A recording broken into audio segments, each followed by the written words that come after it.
All right, looks like we are live. Welcome to Standing for Truth. I am your host, Donnie, and I want to thank you all for being here for tonight's epic debate, the Great God Debate. Is there reasonable evidence for God? We've got two seasoned debaters here. Mark, I appreciate your coffee. I got one too. Cheers. Yeah. Um, it's going to be a lot of fun. Like I said, two seasoned debaters, TRock, Mark Reid. Mark Reid or TRock's in the affirmative for tonight in terms of is there reasonable evidence for God? And both these debaters will be back here as well for a couple more epic debates. So, Mark, you're going to be here in July debating Kent Hovind, evolution debate. And TRock, you're going to be here debating James W. James W. was just here a couple days ago debating dinosaurs and man. So if you have not yet seen that one was a ton of fun. So please check it out. Okay, that being said, Mark, TRock, I want to thank you both for giving us your time for this fun debate. And before we get into the fun, though, as I typically like to do, let's kind of break the ice, get to know you guys a little bit. And why don't we start with Mark? Mark, how you doing this morning? And a little bit about I'm yourself. good. I wouldn't call myself a seasoned debater. I'm lightly salted, I think is more apt. My name's Mark Reid. I'm a network engineering student. I'm basically work with computer systems and things like that. I love to debate. I love theology. I love morality debates. And I really enjoy coming on. And I do want to thank Donnie for inviting me on. And it's very good to meet TRock for the first time. And hopefully we can have some really good conversations on where we're coming from. And thank you for joining us. Thank you for tuning in. And that's basically what I'm doing here. I just like to have conversations with people. And I'm sure it'll be great tonight. Mark, you're always cordial. You're always sophisticated. So I'm always excited to have you on. You are the lightly salted debater. I appreciate that. So absolutely. Yeah. Your relevant links are in the description box. That is, some previous debates you've had on this channel, for example. So people could check that out. And same with you, TRock. We got your relevant links in the description box. How you doing? How you been? A little bit about yourself. Doing well. Nice to be back. Thank you, Donnie, for hosting us and moderating. Thank you, Mark, for joining in the discussion. A big thank you to the audience. I appreciate it when folks tune in and take a sincere interest in this. I've been pretty busy, but I'll definitely take time out of my schedule to have these kinds of conversations. So glad to be here. TRock, thank you so much. I do understand these debates, they take time and work and energy. So that's why, again, I do want to thank you both for doing this. Much appreciated. Okay, well, for the audience sake, I'm going to go over the format. So it's going to be, formal, but kind of semi-formal because we're going to be having a free-flowing dialogue. We'll be starting off with, 12-minute opening statements. TRock being the affirmative, he will start us off there. Then we're going to have uninterrupted 8-minute rebuttals, followed by the 30-minute discussion. We'll keep it free-flowing and organic and maintaining, equal time as much as possible. Then we're going to have a 5-minute closing statement. And then, as always, this is where we get you guys in the audience involved. We're going to have an audience Q&A about 25, 30 minutes. So just make sure you're tagging me with your questions at Standing for Truth. And that way I won't miss them. And we'll try and do our best to keep them on topic. The debate tonight, is there reasonable evidence for God? So TRock, we're going to hand it over to you. My good man, 12 minutes. I can give you both a 1-minute warning when we hit the 11-minute mark. That way you'll know to kind of start winding things down a little bit. All right, I'm gonna set me a timer real quick. Okay, Donnie, I'm gonna share my screen here if I can. Let's see, I'm doing here.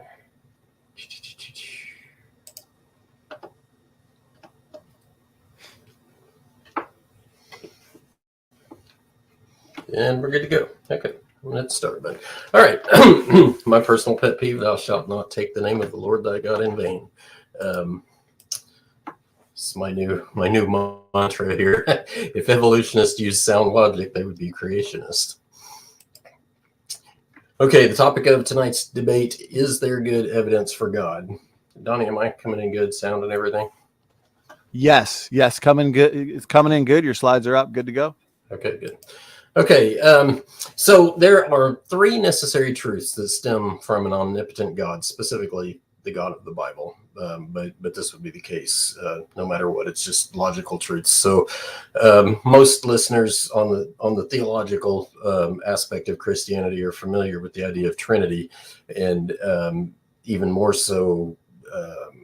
There's a popular idea of identifying a variety of trinities in the world that we live in. So I've identified another trinity that I personally have not seen. If somebody else out there has done this, then I would love to hear about it, but I personally have not come across it. But I put this together, this particular trinity, to demonstrate that the God of the Bible does have evidence, is real, and is the only logical option. So number one, omnipotent God necessitates that from him stems sound, internally consistent philosophy. He's scientifically accurate, and he's historically accurate. If you don't have any one of those, you don't have the omnipotent God. And as we progress through this presentation, we're going to see, I'm not heavily focusing on the opposing view, but I am pointing out that it does not fit this criteria at all. Okay, so the earmarks of proper philosophy are that it is internally consistent. It does not contradict itself. It declares that truth exists a priori, that we can know the truth. It provides the foundation and the framework for how we think about both science and history, and it has an absolute standard. The earmarks of proper philosophy with biblical examples. Thou shalt not bear false witness against thy neighbor. That's foundational to the entire theme of the Bible. No lies of the truth. That comes from the New Testament. And you shall know the truth, and the truth shall make you free. Because truth does exist, and we can know it. And so how do we apply that? Jesus said, do men gather grapes of thorns or figs of thistles? And then he takes another step and says, the disciple is not above his master, nor the servant above his Lord. I'm going to back up a minute and show what we're establishing here is the absolute standard. The master or the Lord is the absolute standard. And in our case, that is the Godhead. Earmarks of improper philosophy. It's internally inconsistent. It does contradict itself. Truth may exist, but there tends to be a lack of confidence in this idea. We can possibly know the truth, but we may not. It destroys the foundation and the framework for how we think about science and history, and it is subject to current opinion. In other words, it has no absolute standard. It's whatever the current opinion is the standard. So the common modern examples of improper philosophy, there is no truth.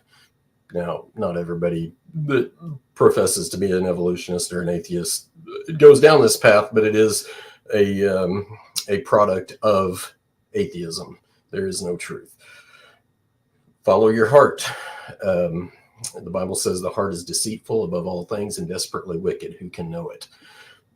People who follow their heart, this is another what I call self-defeating philosophy.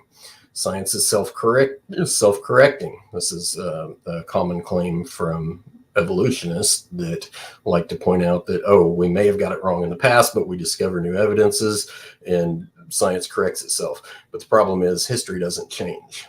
So essentially what they're admitting is they're perpetually wrong. Morality and sense of right and wrong change from one generation to the next. This is self-defeating.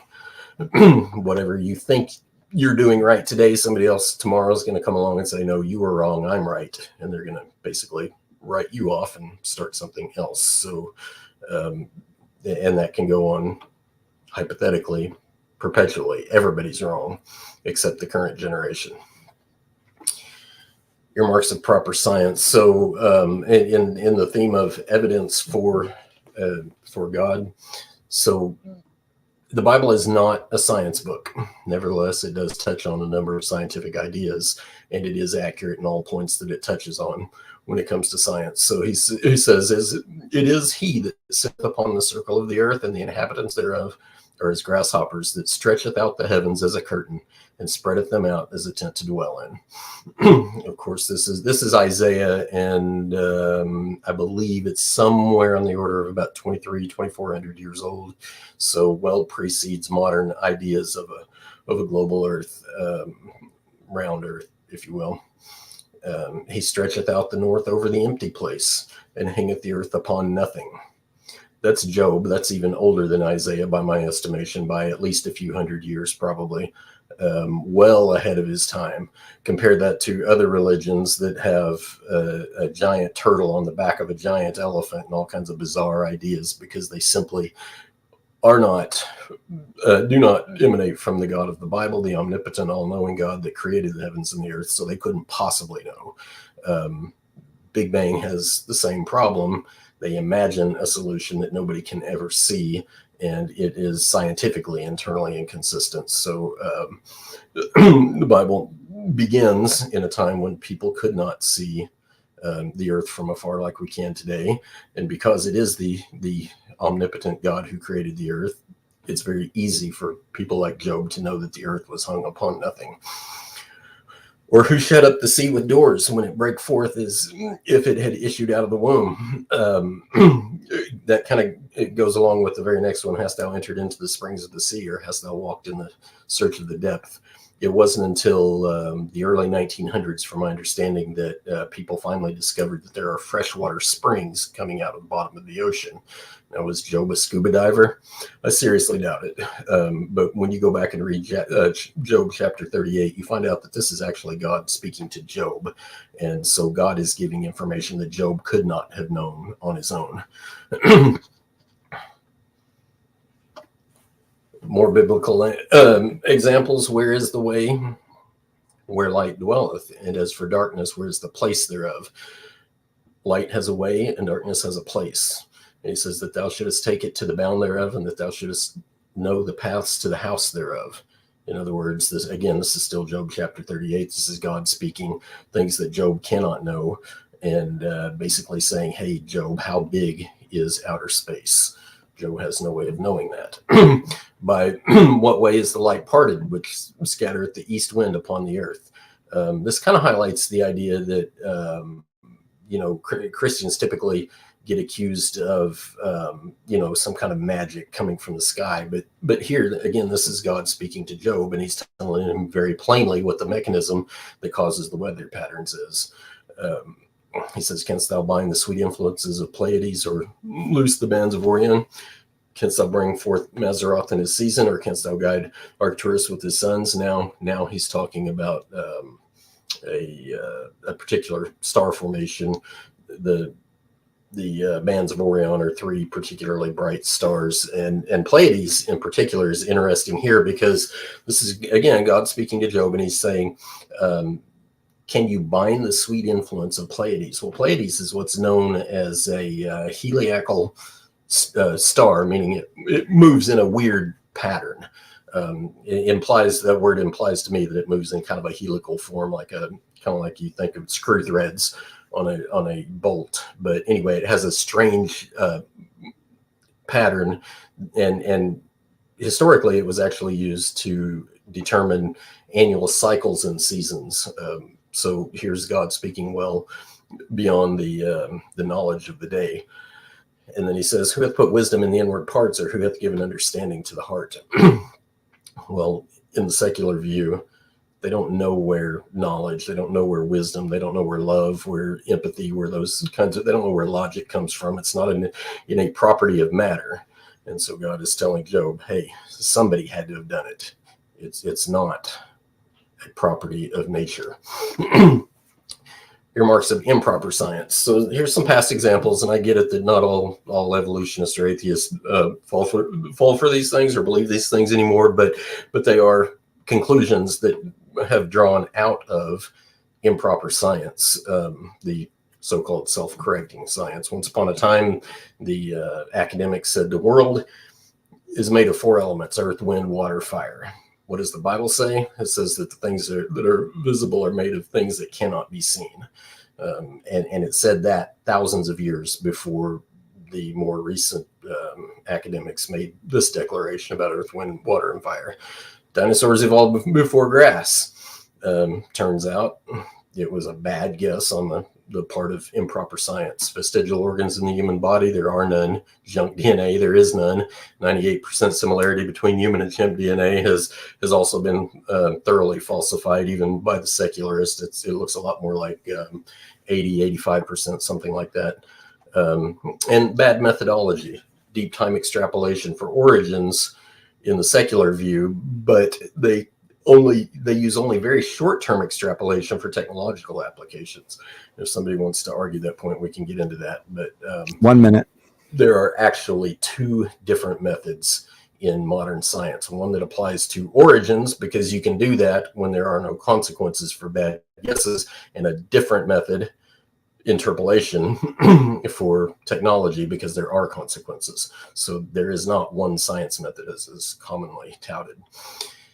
Accurate biblical history, another strong evidence. King David and Daniel both, I'm going to have to summarize quick, but King David and Daniel both were thought for a long time to be fictional heroes of the Bible, until more recent archaeological discoveries have shown that they are indeed historical figures from an extant point of view, not just a biblical point of view. City of Jericho, same thing. They imagined that the whole story was made up until some late coming discoveries figured out that, Joshua, his description of the city, the events that he tells of, are complete and accurate history. And with that, I will hand my time over. Appreciate it, TRock. If that's your timer, that's a good way to get me pumped. Got a coffee here and some good music. So, all right. Well, thank you so much, TRock. 12 minutes flies by, and let's now hand it over to Mark Reid. Mark, whenever you're ready. I understand you want to share your screen too. We can get. Yep. Give me 1 sec. Thank you so much. There we go.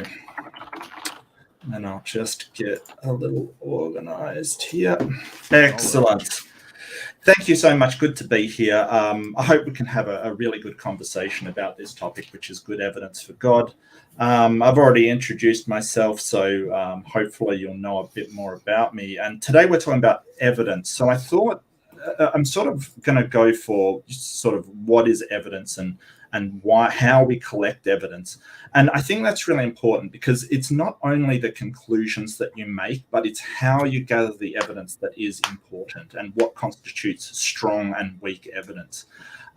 So evidence ties facts to conclusions, but we can get very wrong conclusions from the same facts. For instance, the facts that we see a long way to the apparent horizon could and is argued by some to be evidence of a flat earth, but is that good evidence? No, it's not.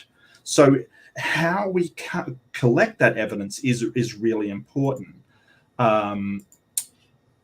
This is called methodology, and methodology is the way we gather evidence and how it comes in. The entire system of methods is called the methodology. And I want to discuss with TRock what his methodologies are, whether they're consistent, and whether it fits the categories that I'm going to outline.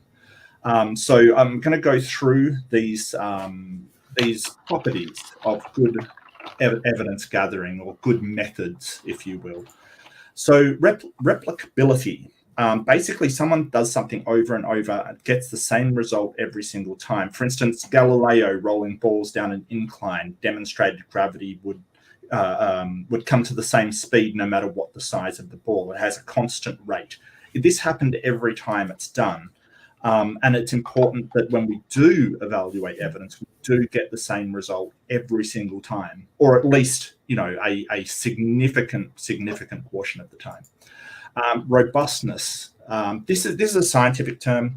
It means that the method for gathering evidence must return consistent results, even if it's you or I do it.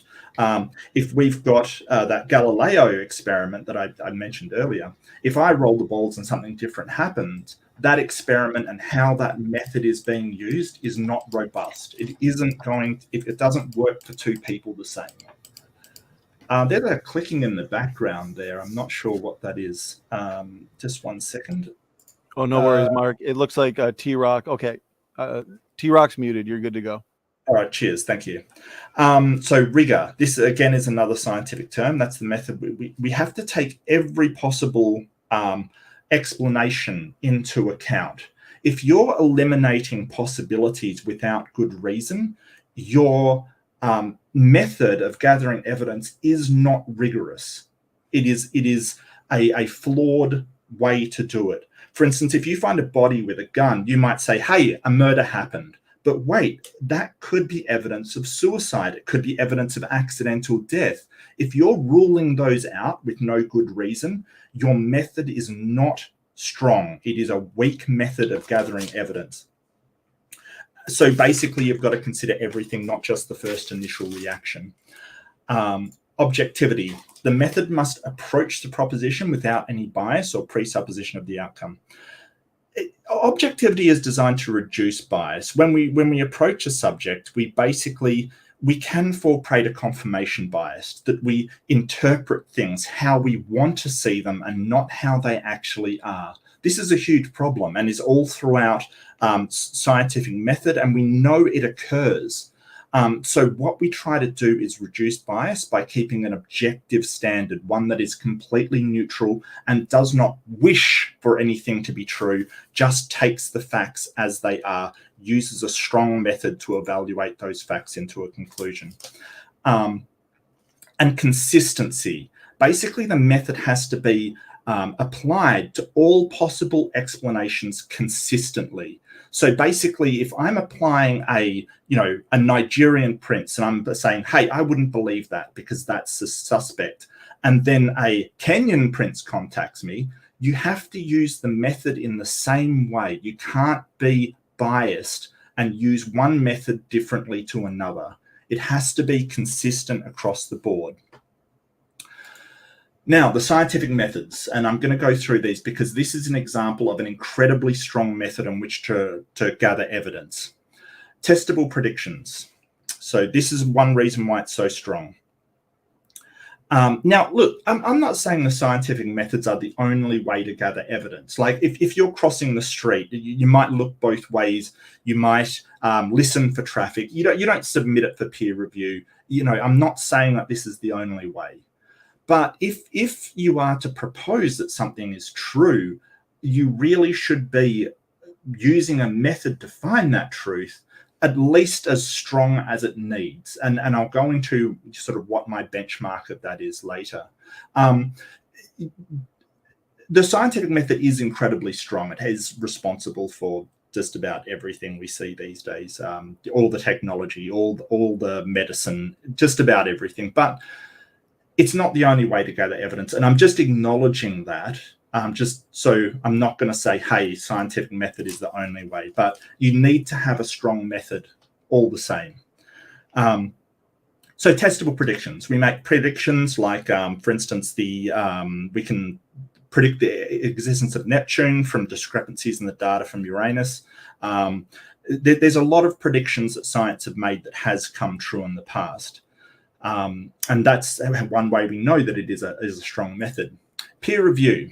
So this is where we basically send it away to be used by others. Replication studies are done. The experiments are performed by other people. That's to help with the robustness.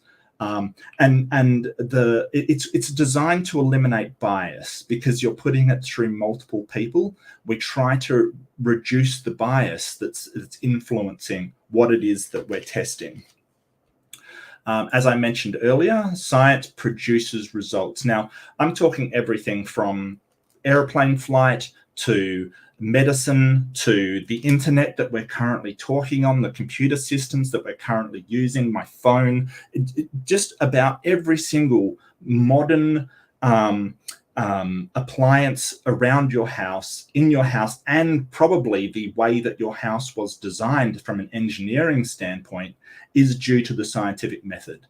There seems to be no better way to arrive at the truth than the scientific method. And if TRock has one, I'd love to hear that methodology and why it's so strong in comparison to the scientific methods that are performed. So falsification, this is another reason the scientific method is so strong. What we do is we propose a hypothesis and then we try to prove that hypothesis wrong. And the reason why we do that is because it reduces bias. Because when you put forward something that you wish to find, trying to prove it wrong makes it so you're eliminating the bias of leaning towards it being right, wishing it were true and coming up with those results. And that's why falsification is performed. So now I'm going to go through a few types of weak types of evidence, ones that have not been collected very well, or we know are unreliable and do not fit the criteria that I've just been through. The first one is personal anecdotes. Everything from aliens to Bigfoot to flat Earth to every single crazy thing you could ever think of has been purported from personal anecdotes. Eyewitnesses reports fall into this. Eyewitness reports, police know, are very unreliable, and they're not that reliable in court. It entirely relies on the person giving that report. That's why DNA evidence and other types of physical evidence are way stronger, like fingerprints are way stronger than eyewitness reports. And of course, that's depending on the person giving it. Argumentation. Now, arguments by themselves are not evidence of anything. The soundness of the argument must be demonstrated.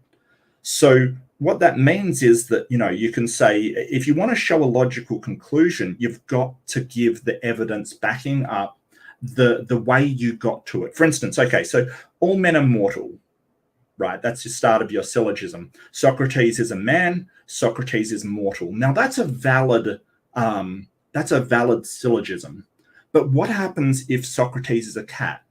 You've got to show that Socrates is immortal before the argument is worth anything.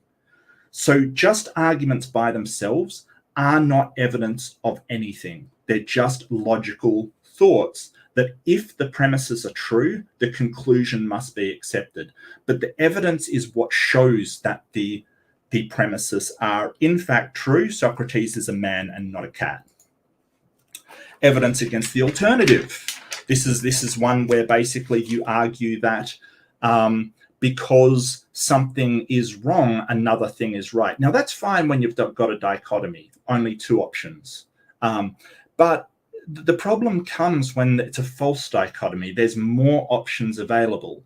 Like you may argue, hey, we don't think that the Egyptians could have built the pyramids by themselves. Okay, but that's ruling out, but that doesn't mean you get to say, hey, it was aliens.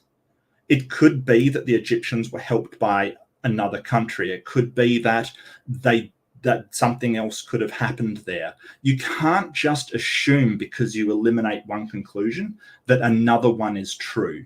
You've got to present evidence for the thing that you are saying is true, not evidence against something else. And that's a really big one. And one last thing. What's the strength of the evidence needed? Well, the strength of the evidence is proportional to the significance of the claim. And a lot of people quote Sagan, which says extraordinary evidence, extraordinary claims require extraordinary evidence. And that's kind of what I'm getting at, but I wouldn't go as far as sort of saying extraordinary evidence. I think that an extraordinary claim would just require very, very strong, unambiguous evidence. That if and I'll put this into terms, if you say, hey, you bought a cat and their name is Socrates, I would say, okay, cool, that's fine. Your word is all that I'll need to believe that's fine. Cat, Socrates, people have cats. If you say you have a crocodile called Socrates, I might go, hey, no, I don't, come on, show me a picture, pictures, or you're lying. And that may be enough. I might go, wow, that's really weird, but that may be enough. If you say you have a dragon called Socrates, well, now even a picture is like, well, I'm not sure I believe that either. The claim is getting significantly higher and needs a better. burden of proof to support. So when you're talking about a God, you need very strong evidence. And I'll just add that a heap of weak evidence does not add up to strong evidence. It needs to be strong independently. But that's all I have. Thank you for listening to me. And I look forward to talking with TRock. All right, Mark, thank you so much for that opening statement. 12 minutes from the both of you. Very much appreciate the visuals, clear and concise. So great work to the both of you, TRock and Mark. Okay, we're moving into 8-minute uninterrupted rebuttals. TRock, whenever you're ready, we're going to hand you the mic. The floor is going to be yours. Before I do, I want to thank everybody in the chat for the questions that are already coming in, as well as the super chats and super stickers. So, okay, TRock, whenever you're ready, we will give you the floor for 8 minutes. Okay, I'm going to share my screen again, Donnie. You're all good. Let me put this on full view. Okay, I'm kind of going back to where I left off for a minute before I get directly into the rebuttal itself. One of the things I want to point out here, because it's relevant to Mark's presentation, is there is a huge misconception that just gets perpetuated endlessly among the skeptics, and they actually believe each other. It's kind of ironic to me that people who put their trust in knowledge and, you know, science and stuff like that don't actually read the script that they argue against. And so that idea is what exactly is faith, and what that's relevant to is evidence. So we're going to look at the biblical definition of faith. Does the Bible lead us to think that we should believe anything without evidence? Indeed not. Else, why are there so many miracles throughout the Bible? God confirms himself to his people through miracles. Miracles are evidence. The word evidence is similar to the root evident. It is evident that something is going on. And so God literally displays his power above human ability in front of multiple eyewitnesses so that it cannot be refuted. And why does God continually say that ye may know? He wants his people to know. And every time he says that, there is an outward, obvious sign or action that happens that informs people that they actually do know that God's word is true. And why are so many prophecies given as signs for the people? And why is a test given to identify false prophets? And why did Jesus give 5 outward signs that would follow them that believe? And why did the apostles perform miracles themselves when establishing the early church? Biblical faith, in secular thought, faith is a belief in the absence of evidence, but this is clearly a straw man, as it is in direct contradiction to the biblical definition of faith. And the Bible says in Hebrews 11:1, now faith is the substance of things hoped for, the evidence of things not seen. Now, if you go back and read that again, it is literally saying that faith is evidence. Now, some of you are probably hung up on this thing about not seen, but not seen by whom? The bottom line is somebody did see it. It may not be me, it may not be you, but somebody did see it so that they could report it. And we will discover the internal inconsistency with atheism in this regard, because in atheism, there are no witnesses. So literally nobody saw anything. Even so, faith, if it hath not works, is dead, being alone. Things only have substance. Only have substance if they are tangible to the senses, confirming that faith is evidence. Okay, so I've got a thing. We'll get into this, I suppose, in the open discussion on Bible prophecy. But I'm going to go back now and take a look at some of what Mark said, so I can actually rebut some of his points. Now, oddly, we do agree on a lot of this, not all of it, but we do agree on a lot of it. The problem is here that what Mark is describing in terms of methodology is great for the here and now. It absolutely does not work in Origins. And so Origins itself is a really strong evidence for God, because there is no replicable history of Big Bang, first life, star formation, inflation, cosmic inflation, that kind of thing, planetary formation. There is nothing replicable about that. There are no robust models. There is no rigor in it. It is not objective. There are multiple theories about how these things happen, and I'm using the word theory in the common street sense. Multiple ideas or what's the word I'm looking for? Hypotheses on how some of these things happen, because it is not objective and it's not consistent. It's not testable. There is nothing about origins that is testable in modern science. He brought up peer review. Now, as a creationist, I think peer review is a really good thing. The problem is that the peer reviewers are not objective. They a priori reject ideas and methods that they don't agree with. He says there's no better methodology than the scientific method. Well, I would halfway agree with that if we're talking about developing modern technology, medicine, that sort of thing. The scientific method in the here and now sense is very strong. It was creationists that came up with this idea in the first place. But methodology, that type of scientific methodology is not applicable to anything in the past, in terms of past history. What you need in place of the scientific method for past history is eyewitness account. In the absence of eyewitness account, you're free to tell as many stories as you want, and you can be as wrong as you want to be as often as you want to be, and there's no consequence for it. Mark brought up the weak evidences as personal anecdote, but what does the Bible say about that very thing?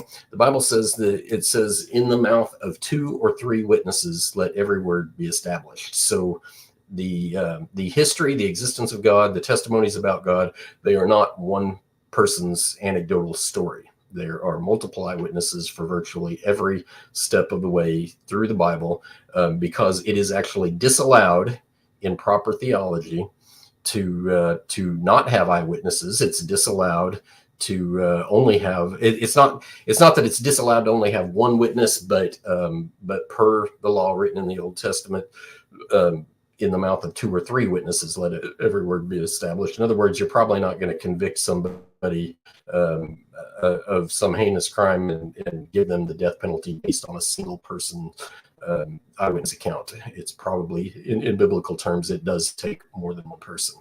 And in the modern sense, the more eyewitnesses you have, the stronger your case is. Fingerprints, other forensic sciences notwithstanding, multiple eyewitnesses is a very strong evidence in a court of law. Pardon me, my phone won't silence. Okay. You've got 1 minute, TRock. Okay. He says argumentations are not evidence. I don't totally disagree with that. He did allude to needing some sense of soundness. I would agree with that. Not a whole lot there. He says, what strength of evidence is needed? Whenever we're talking about evidence for God, the evidence is very strong. So I'm sure he does not agree to that. But then the whole idea of proof is a very subjective idea.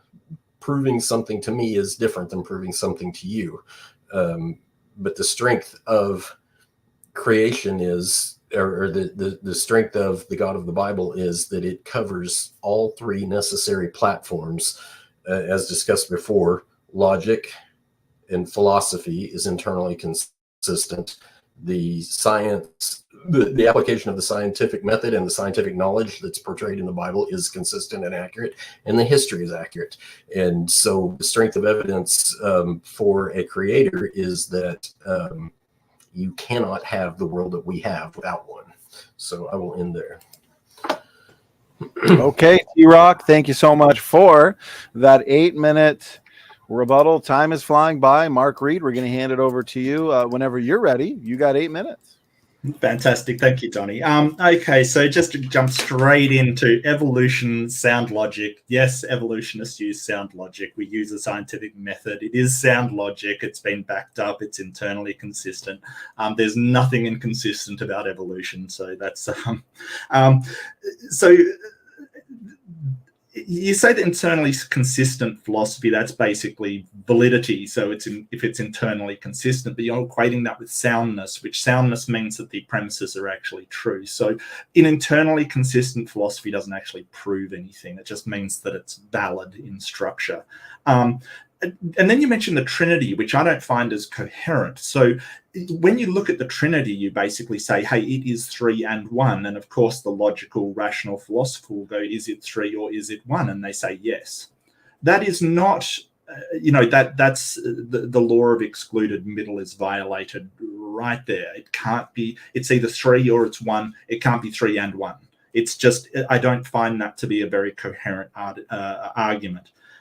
Scientifically accurate Bible. Now, this is kind of something that you touched on a lot, and there was rising from the dead is not scientifically accurate. Saints rising from the grave and parading around Jerusalem is not scientifically accurate. It's not even historically accurate. We have no historical records for these saints marching around Jerusalem like an undead horde. And you went on to say, like, the understanding of the heart. Now, this is I'm really sorry, but the heart is not the thing that, like, when you say written on your heart isn't a notepad. That's not scientifically accurate. The heart pumps blood around the body. Now, because in the past, and these people, they felt stuff in their heart, because when you get agitated, when things start to get on you, it pumps adrenaline, which speeds your heart up. You feel it in your heart, but that's not where it's coming from. It is the brain that is responsible for everything you said. Logic comes from the brain. Love comes from the brain. It's all the brain. The heart is a pump. That's it. That is scientifically accurate. Just because the Bible says that, hey, things are written on your heart, and you feel it in your heart, and all these things about your heart, doesn't make it scientifically accurate. Now, for historical accuracy, you're basically saying, oh, because these people existed, because this city existed, then all of the claims in the Bible are true. No.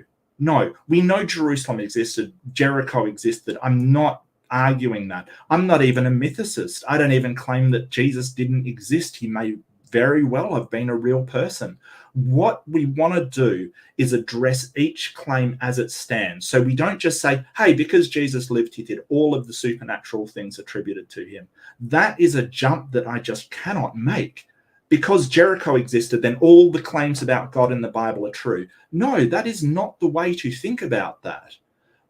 That's like saying because Sparta existed, then Hercules roamed the earth and killed the Hydra and battled these supernatural. No, that's not how we evaluate history, and that is not how historians work. Just because you have something mentioned in a book doesn't make all the claims of the book true. You need evidence for those claims, not just that a city existed. And some of the things that you ran through, we can know the truth. Can we? Every single truth? I'm not convinced of that. It's a very big universe. It may very well be the case that we can know every truth in the universe. I don't think I'm going to be alive when that happens, because it is a very big universe. Do you think you can know every truth? Do you think you can know the truth out in another galaxy, for instance? I don't think you can. I think there's some things that are just beyond us. And whether or not I do want to know every truth, but what I want has no bearing on what actually is or can be met by myself. I would like it if a God exists. I just don't think that it exists at all. You pointed to Bible quotations that touched on these truths, and you could do that for any book, the Quran and the Bhagavad Gita, the Hindu text. You could do that for any religious book. The point is that you're not consistent. You do not apply the same standard to other books that you do the Bible. Muhammad probably existed, but you do not automatically assume those supernatural claims are true. And why not if you're being consistent in your standard? Because you're not being consistent and you're being biased towards the book that you presuppose is already true. All of this seemed to be a lot of bias and wishful thinking. The idea that morality, it changes. Yeah, morality, the distribution of moral structures may mean that morality is subjective. But what I would want an objective morality, but that what I want has no bearing on whether or not it's true. You seem to be sort of saying these things, that this is what I want, and it'd be nice if this and this is, yeah, it'd be great. But I'm interested in the truth, not what I want. It doesn't matter what I want. There's circle of the earth thing, and this goes back to the scientific accuracy. It doesn't say that the earth is an oblate spheroid. It says that it's a circle, a two-dimensional representation, flat earth. Now, they may have meant a sphere. They may have meant a flat plane, a circle. We don't know, because you're taking hyperbolic language and reading out of it what you want to. It's called confirmation bias. It's because when you say, "Hey, the Earth is a circle," my counter, no, it's not. It's a spheroid, not a circle. This springs from the deep. Primitive people see water; they assume it comes from springs. It's not in any way indicative of, hey, they knew there were vents that had fresh water going into the ocean. That again is confirmation bias. That darkness means outer space. Does it? I mean, if you're in outer space and the sun's there, it's black, but it's not dark. You still have light, and even more light than you'd find on Earth. To say, hey, darkness automatically means outer space is reading a whole heap into there that it doesn't say. Same for the bands of Orion. They're talking poetically about things we know are stars. They're stars. I don't understand how that gets you to scientific accuracy. That science has made mistakes in the past. Yeah, absolutely. I wouldn't say otherwise.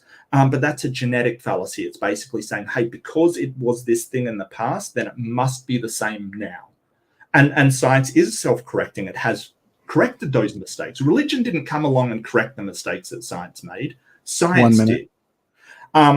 There are vestigial organs. This was done in Kitzbühel versus Dover with bacterial flagellum. Junk DNA, there is unused DNA in the human body. There is a 98 to 95% similarity between chimp and human DNA. So I'm not sure why you would point this out as mistakes science made. And again, just because there's a city in the Bible doesn't mean that supernatural things happened. I'm sorry, it just doesn't. And that's me. Okay, Mark, that concludes your 8 minutes uninterrupted rebuttal. Thank you. Yeah, my pleasure.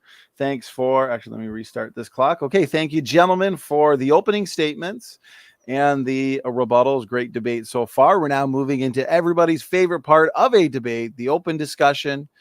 Guys, we'll keep this free-flowing and organic, asking each other questions pertaining to the topic of the debate. Is there good evidence for the existence of God? Mark, you just ended with your rebuttal. So, sure. TRock, why don't we hand it to you for either, the first question, first response, however you'd like to proceed. Go ahead, gentlemen. Just make sure you unmute TRock, and we're good to go. Okay, where to start? I kind of geared most of my presentation towards this philosophical underpinning of internal consistency. So I guess I'll start there. Mark, you made quite a few points about how the scientific method gets its strength, the characteristics of it, that sort of thing. What you did not do was show that how you apply that to origins is equal to how you apply that to modern technology. It's not equal. I brought up the point that when it comes to origins, all you have is deep time extrapolation. What you do not have is what you have to do with modern technology, and that is interpolate. You're allowed to extrapolate for modern technology, but only within a very narrow band. And even at that, you have to have some way of confirming your results. You can't just sign off on it because the math works. So my question is, how do you find the internal consistency between applying the scientific method to origins versus applying the scientific method to modern technology? Well, it's interesting that you sort of say it can't be applied to the past, because technically everything we study is in the past. Every event that's ever happened is in the past. It just depends on the time scale. There's no deep time assumption that we have. That's where the evidence leads from the scientific. And we can discover evidence about the past. Any geologist will tell you that studying rocks is looking back in time. Whether that's somebody that believes the Earth is young or old, everybody will confirm that. Things like origins, if you're saying, hey, what's the origin of the universe? We don't know. And because of that, because the Big Bang, for instance, it describes the expansion of the universe. It doesn't describe the origin. So things that the scientific method can't get evidence on, we have to say is an unfalsifiable proposition. We put it out there and say, hey, this is a hypothesis that can be tested. But if it can't be, it's just unfalsifiable. Now, I'm not holding you to the scientific method because it is so strong. But you need to provide a method that can demonstrate its strength by making sort of these a sound rationale for believing it is correct. So real quick, let me point out then. So you said that it pretty much sounded like you said the Big Bang was unfalsifiable.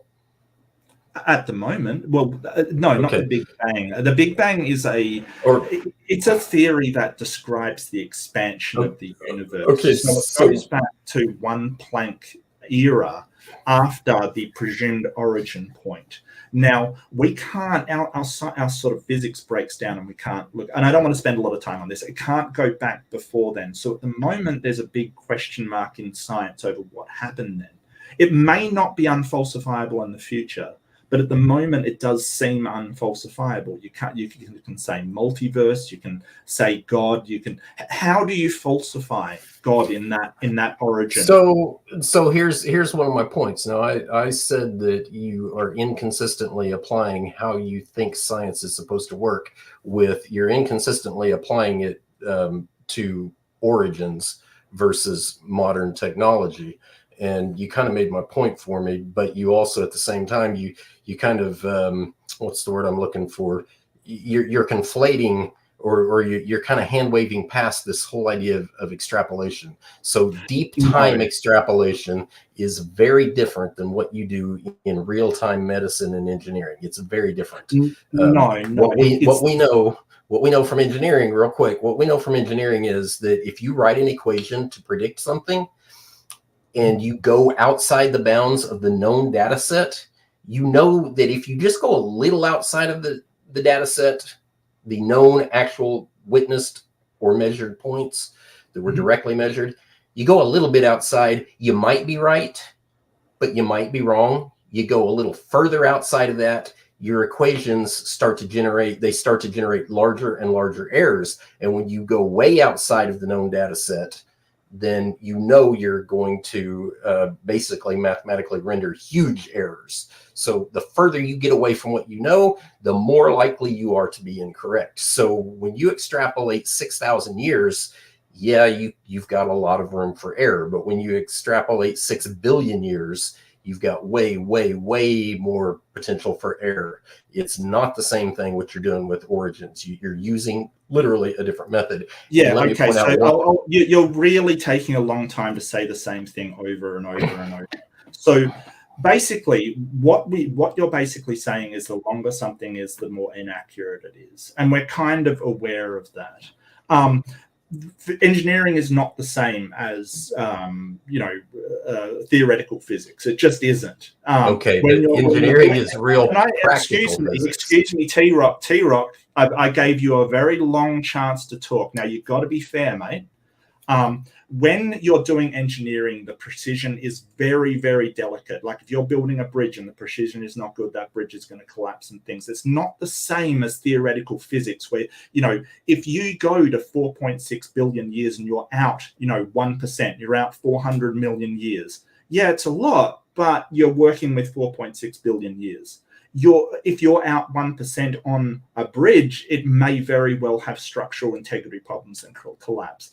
You're trying to compare apples and oranges, and the inconsistent person here is you. who is saying, oh, for short things and things near in our past that conforms with my worldview, we can use the scientific method because it's reliable, accurate, dependable. But when we go back, and here comes the special pleading, we can't use scientific methodology because it does not conform with my worldview. And that's what you're doing. You are the one being inconsistent. No. You've kind of made my point for me, because when you're off by 40 million years, there is zero consequence. When you're off by 1% on that bridge, there are huge consequences. You can tell the story wrong all you want with origins, and nobody literally dies because you're wrong. But in actual practical application, lives are at stake, and you have to be right. Yeah, but that's my point. We don't presume a long amount of time. We look at things like background microwave radiation, what we understand about planets forming. We look at a lot of things. We look at the geological structures. We look at a whole wide range of evidence that all points to the same answer. And I'm really sorry if you were lied to, but it is not a young Earth and not 4,000 years. I'm sorry. So let me point out this one other major inconsistency. So you want to use one method for modern technology, and you want to use a different method for origins, but you're also trying to apply the same method that you do to origins to discover whether God exists. Now, here's the problem with that. Okay. If you call Joe Biden up on the phone, will he answer? I don't know. Exactly. Dealing with a personality is different than dealing with history, and it's different than dealing with technology. So when you go through your hit list of characteristics of good science, how do you apply that to discovering people? What if people were real? Do you think we can not find evidence of people in the past? Yeah, how do you do that?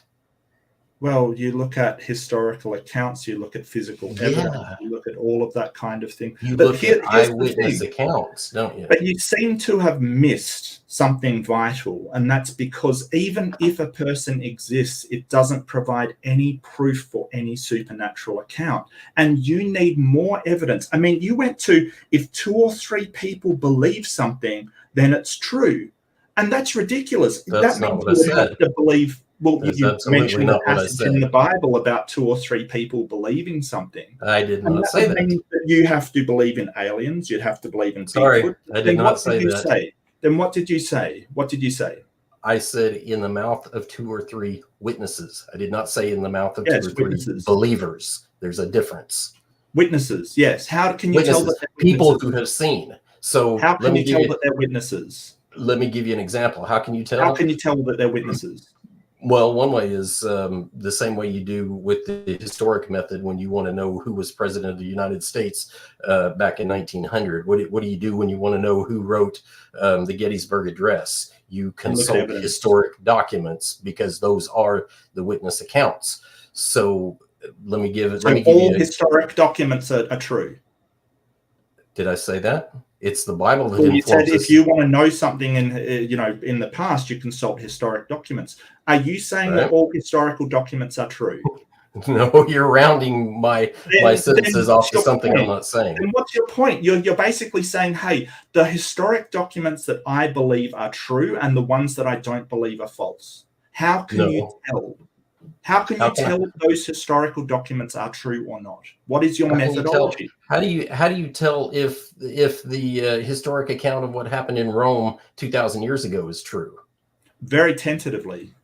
Very tentatively? Yes, because the Roman emperors declared themselves gods. They, like Julius Caesar, was purported to be a god. In fact, the person that found Rome, which was Romulus and Remus, but we're talking specifically Romulus, was actually turned into a god for Rome. It was their patron god. Now, we believe that Romulus may have existed. It's tentative because we can't be sure, but we don't think he's a god. That needs its own evidence, not just that the man existed. They turned him into a stone statue. That's antithetical to the biblical message. But there are stories that I don't care what the biblical message is. We're talking about Romulus here. The fact that there's witnesses and evidence that he was a god does not mean, in fact, the man was a god. And that is not how historians work. That's not what I said, though. Yeah, and I'm saying that just because you have witnesses ages away in the past in Bronze and Iron Age that say, hey, this mystical thing, this magical thing happened, does not mean that it is automatically the truth. You need evidence for that occurrence to actually happen, not just eyewitness testimony, because eyewitness testimony is notoriously unreliable. It's why we take DNA, fingerprints. Just about any evidence is stronger than eyewitness testimony. The police know it's unreliable. You can't even get the same story about a bank rob. T-Rock, you're on mute, mate. I can't hear a word you're saying. Oh, no. You're good now, T-Rock. Sorry, no, you're just flat out wrong. It's popular to say eyewitness is a weak evidence in a court of law. It is not. Every trial lawyer in the world wishes he had more eyewitnesses. Yeah, and it can be good evidence if the subject is credible. But if that eyewitness is a murderer or somebody who's been, thieving in the past, they're not a good eyewitness, and the person won't get them on the stand because they are not credible. It all relies on that person's credibility. And with the Bible, especially the gospel accounts, we not only don't know if the person is credible, we don't know who wrote them at all. Actually, we do certain things. We do know, and that's the big difference between the theistic worldview is that we know, we're not guessing, and we're not asking opinions. We know. So here's a real simple thought experiment. But you can't show how you know. That's the problem. I can. You just start out with the bias that you know. And then you look for confirmation of things that prove it to yourself. You are working on pure confirmation bias. No, it's not how. No, we're not. That is an entirely false rendition of what we're doing. What I'm trying to point out is that when you want to know something in history, you're happy to go dig up a ruined city. You're happy to go dig up pottery shards that have inscriptions on them. You're happy to dig up stone tablets and read what they say and take what they say as evidence. So if you're happy to do that, you can consistently apply that to the Bible. Because the Bible is so full of history.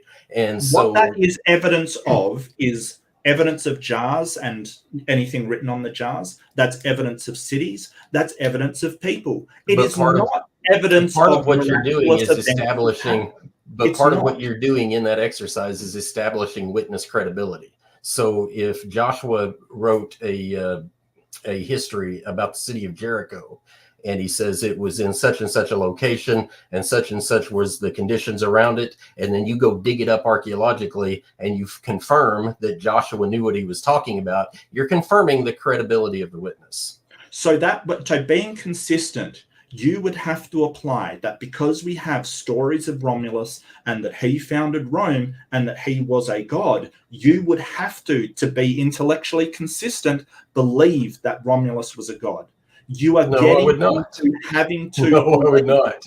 Because that's an exception. Even though there is evidence for witnesses saying that, you do not want to accept that as credible witnesses because you have presupposed that only one book is credible, and that is the Bible. If you are consistent from book to book, you would have to accept Muhammad. You would have to accept the deities in Hinduism. You would have to accept all kinds of things because you do not have anything else except for a book with claims. That's all you have. So your example of Romulus, how many miracles did Romulus work? Tons. I mean, he was a god. Which miracles did he work? Well, he founded the city of Rome and built it by himself. I mean, I don't know. Not exactly a miracle. That's building a city. It's within human capability to build a city. Did Jesus create a city? No, he healed the sick freely. Yeah, and he was not a stone statue. But why don't you believe that? Because there's sort of stories that I can believe that Romulus built a city. I just said I could believe it. But he was a god. That's what the stories say. But what are his miracles? I don't know offhand. Okay, I mean, that's part of the point. The point. He doesn't even have enough witnesses to establish his miracles. You don't have any witnesses either. You have Yes. stories. Yes, no. Okay, There are bring out the no witnesses. less Let's than hear about from seven them. or eight. There are no What less are than their about names? 7 or 8 different authors of the New Testament. It is as much a historical document as any other historical document you could pull up. Matthew, Mark, Luke, and John. Yes, they're historical documents. Traditionally, the Gospels have been associated with those persons, but there is nowhere in there that says definitively that they were written by Matthew, Mark, Luke, and John. Hell, you don't even have the originals for them. You don't have the originals. And that's the brilliant thing about it too, because what we do have That's is so brilliant. many copies that are identical. Now here's a kind of an interesting but you've got lesson copies on that have plagiarism. been changed, and we know they've been changed. That's Yes, exactly the yes. point. They have not been changed. No, they have been, because the You Pentecostal have so walking in many tongues copies. and handling snakes was not in the earlier versions. That was added later. And then you have other Gospels that were cut out by the church, like the Gospel of Thomas. It was cut out. Why? Because it was ridiculous. It had too many fanciful tales in it. And you conveniently ignore that was cut out and is not canon. No, I don't. I know why. I know very well why other it was cut out. reason than the church cut out decided because that it they was could demonstrated not that Thomas allow was not such a an eyewitness, ridiculous bunch of an stories eyewitness into of the any- Bible. So those things that are removed because they're known to not be eyewitnesses. And how do you do that? You do that contextually. But they claim to be eyewitnesses. Of course they do. And so you go through a process of contextual criticism. And when you read the details in the New Testament, what you find is that the details that are provided correspond from Matthew to Mark, and from Mark to Luke, and from Luke to John. They correspond across each other, even though they're obviously different. Well, I mean, Luke seemed to, copy Matthew and the end of. But Luke also provides details that the others don't provide, and Luke also wrote the Book of Acts. And the point is that when you do an internal critique, you find out that they actually each one corresponds with the other and confirms the other. That doesn't make it true. And there's details in there like who found the tomb. Was it several women? Was it one woman? Was it, who was it? Was it the women and an apostle? They have different accounts. They don't line up exactly, which is what you'd expect from a reliable document. No, what you expect from an eyewitness. The saints getting up from their graves and wandering Jerusalem, which is not mentioned in any other gospel. And the Romans kept pretty good records. They would have noticed 100 saints getting out of their graves and wandering the streets. Now that brings me to another point. Are you going to address that? Now, let's not change point. Let's address that one. Why does it say that 100 saints got out of their graves and roamed the streets? Does it say they roamed the streets? I don't think that's what it said. Well, if you want me to look it up, but I do know the specific account you're referring to. There's a resurrection that is confirmed in the book of Revelation, because what you're referring to is a first fruits resurrection after Christ. And that is the power of the gospel, is that it provides hope for after death. Can you replicate that scientifically? Absolutely not. But the apostles that serve as the witnesses, number one, there's 12 of them. Number two, everything Jesus did and everything they did it in open public. So you're going to bring me to another philosophical point here about faith versus skepticism. Faith is self-perpetuating. Skepticism is self-defeating. So the biblical authors, not only did they write the originals, but faithful people came behind them and copied them and copied them and copied them and made so many thousands of copies that no other documents in history have even a fraction of a percent of as many copies as they do. Compare that to what the Romans did. If the Romans did not see what the Jews said that they saw, they could have simply just written it into history. The Jews are making all this stuff up. But guess what? The Romans did not faithfully copy their history. Oh, yes, they did. Especially because we know. I'd like to address that. Please, I want to address that. You've talked and talked now. I want to address that. The Romans historically, and we know this, chronicled their defeat. So the rise of Spartacus and the slave uprising where they're defeated in battle, they recorded. The Carthaginians defeating them over in Carthage, they recorded. Hannibal using a scorched earth and burning down and attacking Rome, they recorded. The Romans were notoriously accurate record keepers. They're and brilliant. They recorded Did everything. they record Now, a as direct for the verse reputation that we of are Jewish talking history? about, I'm going to jump. Okay, KJV, go ahead, Mark. Matthew 27:53, and came out of graves after his resurrection and went into the holy city and appeared unto many. So they did roam the streets of Jerusalem after the death of Christ. And this is supposed to be scientifically accurate. These people Say that again, Matthew 23. 27:53. It was an earthquake. It broke open the tombs. The saints rose from their graves and walked through the city. Now, do you think that's scientifically accurate? Yes. It's historically accurate. Really? Yes. It's historically accurate. So here's you one of my... actually believe that these people rose from their graves, wandered around a city, and the only people to write it down were members of the church and no other historian that lived in the area at the time.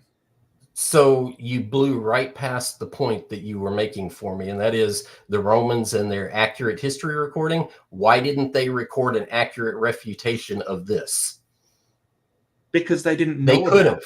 If they were there. Huh?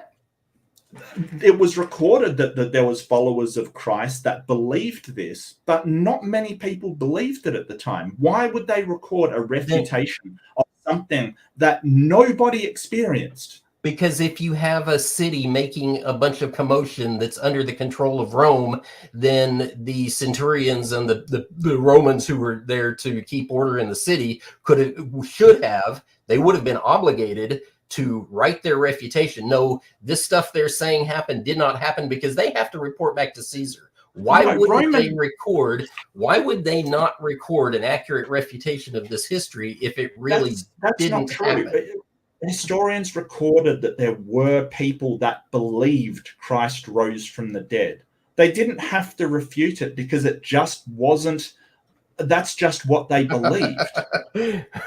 There's no. Why would they say? How many recordings do we have of that explanation? I'm sorry, that's incredibly lame. They didn't need to refute it because it was just unbelievable. Yeah, there's a commotion going on in the city over something. They didn't refute the barbarians' beliefs in the Germanic gods either.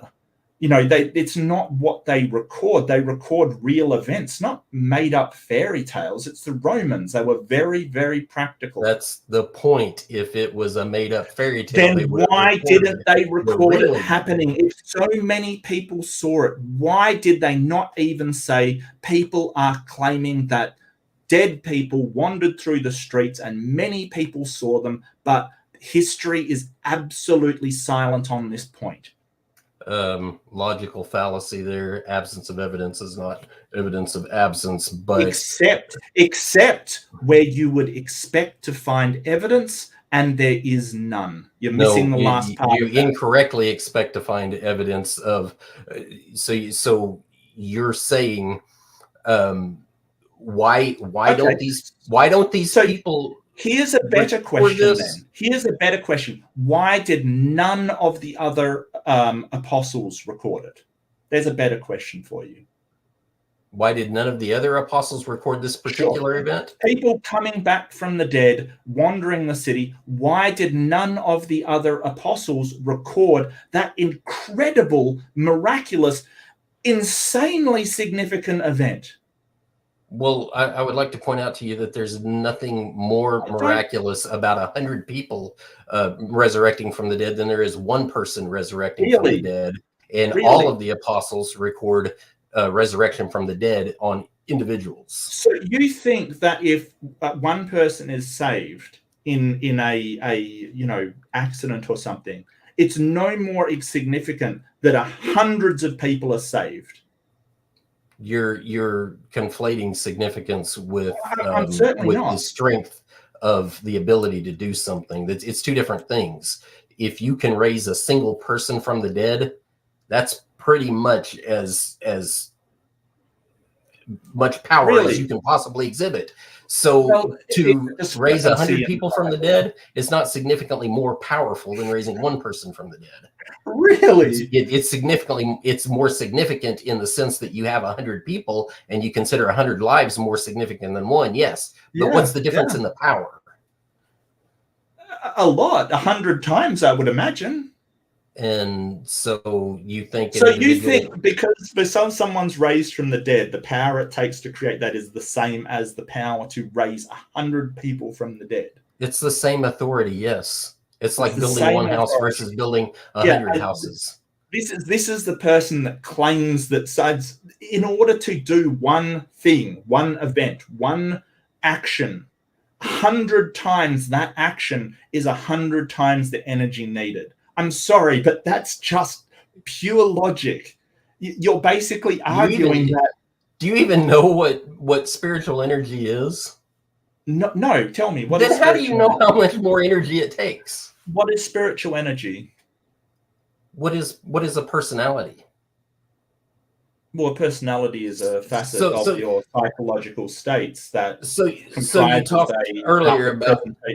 So you don't want to know. You ask questions. Sorry, go ahead.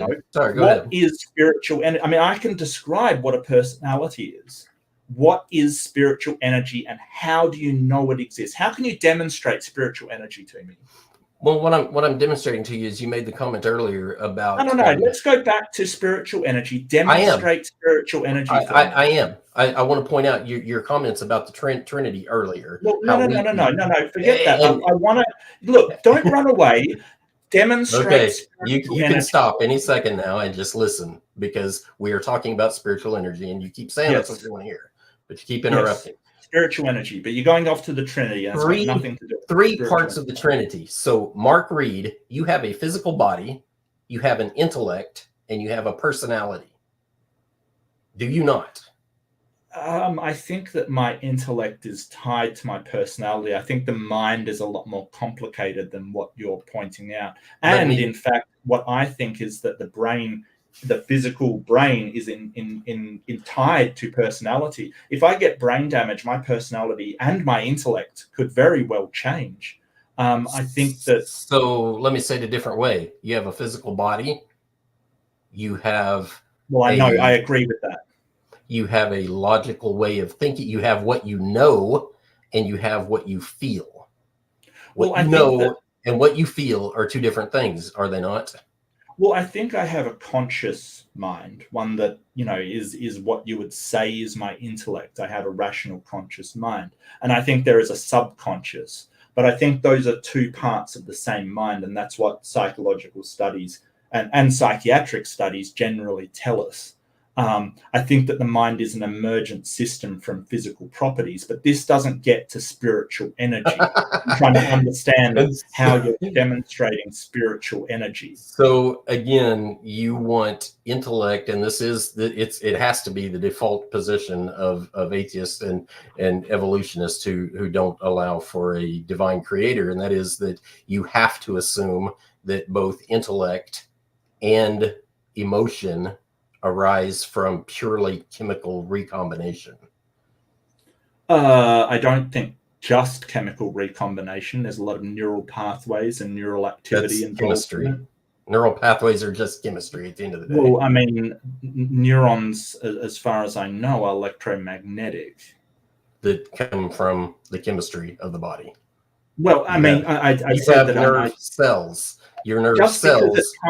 So you're making a fallacy. Just because it comes from chemistry doesn't mean it is chemistry. The reactions between molecules, and I'm not saying that that's not the case. It definitely is the case that it is partly chemical. Absolutely, I'm not denying that.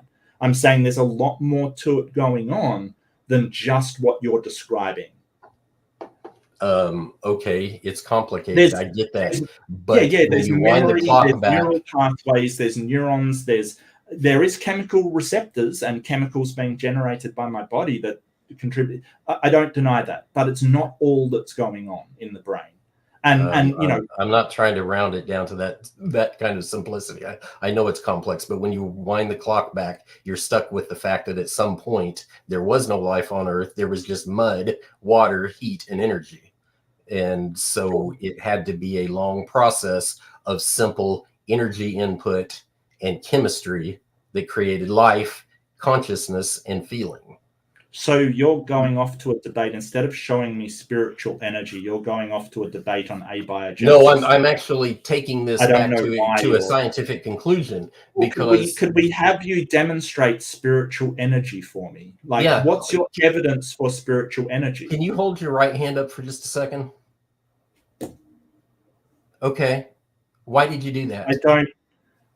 Because my brain sends electrical signals down my nervous system that causes muscles to contract. Therefore, expanding and contracting the muscles in such a way throughout my body as to raise my hand, pull those fingers down. All of this is understood. I'm not sure how that demonstrates. Does that demonstrate spiritual energy? What you explained was the mechanism. What you explained was the mechanism. Isn't that what you did not explain why. Because you asked me to. Okay. There you Does go. that honestly explain spiritual energy to anybody out there? If you can raise your hand, then it's just spiritual energy. It's just like empathy and hate and love. It's an emotional construct that is not the product of basic chemistry or the energies that you think your neurons and your electromagnetic pathways have. Empathy is an emotion based upon chemical reactions. We know that. Empathy is just an emotion that's generated. Actually, the emotion precedes the chemical reaction. Circle with other social mammals. And empathy is seen throughout the animal kingdom. It's not just humans experiencing it.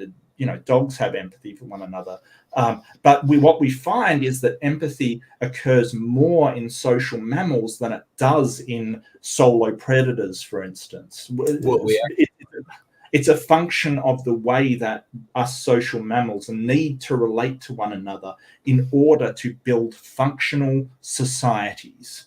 Nothing about that says spiritual energy to me. It just says that's what we need to get along with one another. That's because you put the cart before the horse, because emotions very frequently, not always, but very frequently, emotions precede the chemical response.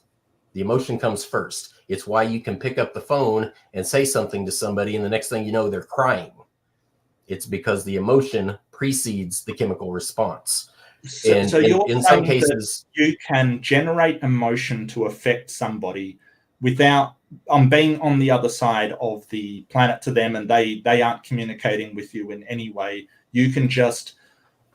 Can we have a citation for that one? Is that being studied at all? Are you going to study that? I talked about talking on the phone. Do we need a study to talk on the phone? But you're saying before you even pick up the phone, they're crying. That's not what I said. What did you say then? I must have misheard you. I said it's why you can pick up the phone and talk to somebody and they cry based on the input, because the emotion precedes the chemical response in their body. So the spoken word... Yeah, I don't think that's... The spoken word is what causes the emotional reaction, not the chemistry first.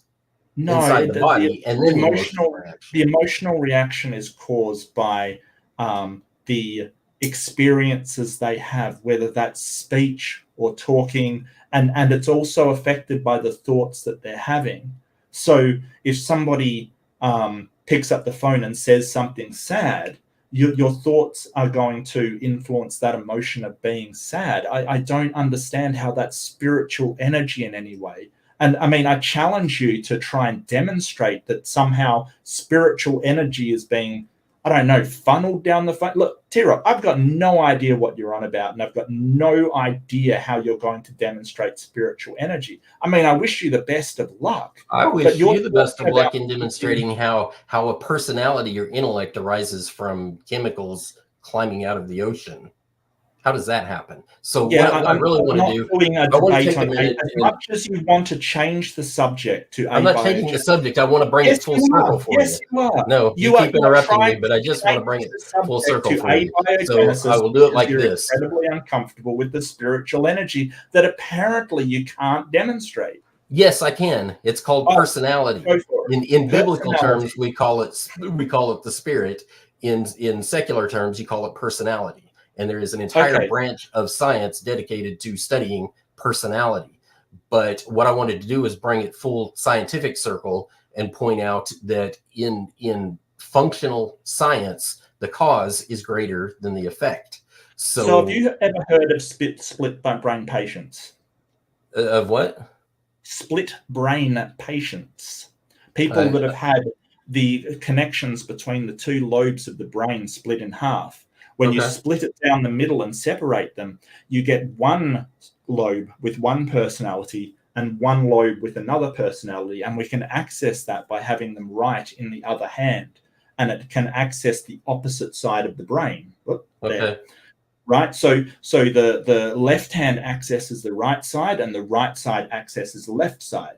Now those two sides exhibit different personalities, and indeed you can have a theist side and an atheist side of the same person. Mm-hmm. Okay. Right, so how does that spiritual energy, which you're saying is the personality, get split up in such a way that that personality changes? And all from splitting the brain. I don't know, but I don't think scientists know either.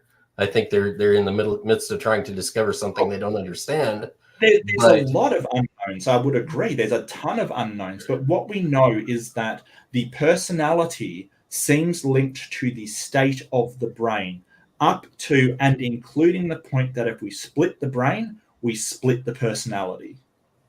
Okay, but what I want to do is bring this full circle and talk about how there is a scientific connection between personality and body and intellect. And let me just jump in, TRock. I don't want to interrupt you. I just want to let you know, guys, we've got about 3 minutes on the clock. So TRock, if you want to bring it full circle, we'll let you guys engage this, I guess, final point for 3 minutes. Then we're going to move to some closings. Okay. So what I want to point out is that in proper science, the cause is greater than the effect. So when you talk about big bangs and singularities for which there is no evidence, we've already heard testimony that it's basically unfalsifiable. So it's not good science. It actually is falsified by reason of the many contradictions it imposes. But the point is that matter cannot create matter. Energy in the physical sense cannot create energy. So the cause has to be greater than the effect, and space, time, and matter cannot create itself out of nothing. And if space, time, and matter can't do it, then nothing certainly can't do it, like the Big Bang. So whatever created the existing matter that we have today has to be outside of space, time, and matter. And so what I'm saying is your personality, because people are made in the image of God, your personality is greater than your physical body, because your personality is what directs your physical body. And so what I'm saying is that there is a type of energy that science is incapable of addressing directly, although they do attempt to do so. As I pointed out, there is an entire branch of science that studies human personality and behavior. The point is that you cannot derive that from matter and energy alone. You cannot demonstrate that. You keep telling me I can't demonstrate spiritual energy, but I can demonstrate perfectly well how personalities work. And that is the spiritual energy, but you cannot demonstrate how those arise from energy and matter. And you can't explain how matter arises from some supposed singularity either. So a better explanation to an imaginary Big Bang is that a type of energy that's outside of space, time, and matter has created not only space, time, and matter, but it has also created first life on Earth. It's also created the stars and the planets, because everything about the world that we know, there is nothing scientific about planetary formation. There is nothing known about how stars form. There are a lot of suppositions about it, but nothing known about it, and nothing demonstrable. So, but we can demonstrate personalities, and we can demonstrate that people and their personalities have the greater impact on the world than simple matter and energy. Go ahead, Mark. Okay, so energy cannot create energy. That is true. Matter can change energy into matter. The whole thing of, oh, there's something to cause something, so it has to be great. The cause has to be greater than the effect. No, we know from simple catalysts and things that initiate things. Like if you light dynamite with a match, that lighting of the dynamite, the cause is certainly not greater than the effect. I'll give you the tip right now. That is completely and utterly wrong and nonsense. You cannot derive from matter. Like when you're talking about Big Bang, it doesn't describe the origin of the universe. It describes the expansion of the universe. So that is a massive straw man fallacy. There are a number of hypotheses of why, and I didn't say Big Bang is not falsifiable. Big Bang certainly is falsifiable. It's the hypotheses about the origin that are unfalsifiable at the moment, and they may not be. Nothing scientific about planetary formation. You know, every single astrophysicist would definitely disagree with you, and predictions have been made on how the rest of solar systems outside our own will look based upon those models of planetary formation. So you are 100% wrong, just abjectly wrong. Now, maybe energy can't be created, but energy can change state. So if one of the hypotheses about the multiverse is true, then we have quantum fields that can spontaneously generate a universe. Now, I'm not saying that's the case because that is a hypothesis. And at the moment, we can't tell if it's true or false, but it is a hypothesis that you're determined to ignore because you have a bias for one book and one book alone, and you are not consistent in applying your standard, which is not a very good methodology across them. The whole idea that we can't explain personality, of course we can explain personality. We can even take people to psychologists to remedy personality disorders because we have an understanding of how the events in our life affect our brain and generate personality. So again, you're just demonstrably wrong. And the fact that psychology and psychoanalysis does work shows that you're 100% wrong. There's no spiritual energy in personality. They are things that we have experienced in our life that shape who we are and what we present. You're just demonstrably wrong. I don't know how else to say it. So I think I covered everything that you're after. You didn't actually give me any standard methodology of evaluation. You just said we should believe the Bible because essentially you like it. You like the idea of the Bible. You didn't give us a standard methodology we can say, hey, is this history right? Is this history wrong? All you said is we should believe your particular accounting of history because you want it to be true. And I'm sorry, that's not good enough for me. I want to know the truth, not what I want to be true. And I'll leave it there. Okay, let me jump in, gentlemen. That wraps up the very engaging and fast-paced dialogue. Tons of fun. The audience has had a ton of fun as well. And as always, we have the best audience on YouTube. So we've got about 100 questions, and I am pumped to get to some of these. So we got a strong mix of views in the chat. So it's been very lively. Okay, TRock, there may be a few things you want to respond to there based on what Mark said, but this is what we do in the closing statement. So we do have 5 minutes for the both of you to wrap up our thoughts, wrap up our points, and address anything that we feel might be left hanging. So, okay, TRock, we're going to hand it over to you. 5 minutes, then Mark 5 minutes, then some questions. So go ahead. Okay, so I think this whole conversation was characterized by Mark repeatedly misquoting me and misrepresenting what I said. He did this on numerous occasions. You just have to go back and listen. But the most recent was I provided no methodology for testing, and I actually did. What I said is when you read the Bible, it's a historical report, just like any other historical report that you might pick up, except that, number one, it's copied thousands and thousands of times. Both Old and New Testament are copied so many times. So one of the methodologies is compare all those copies and see the high level of consistency that's in them. The other thing that I pointed out was that you also do an internal critique, because Mark's Roman congregation that was supposed to be in Israel at the time that the Jewish history recorded in the Bible happened, they forgot to record what really happened, if that's not what happened. And so there is no external refutation. There is no secular refutation of it. It's just an argument from silence. But the methodology I'm proposing is internal critique, because there is no external critique of it.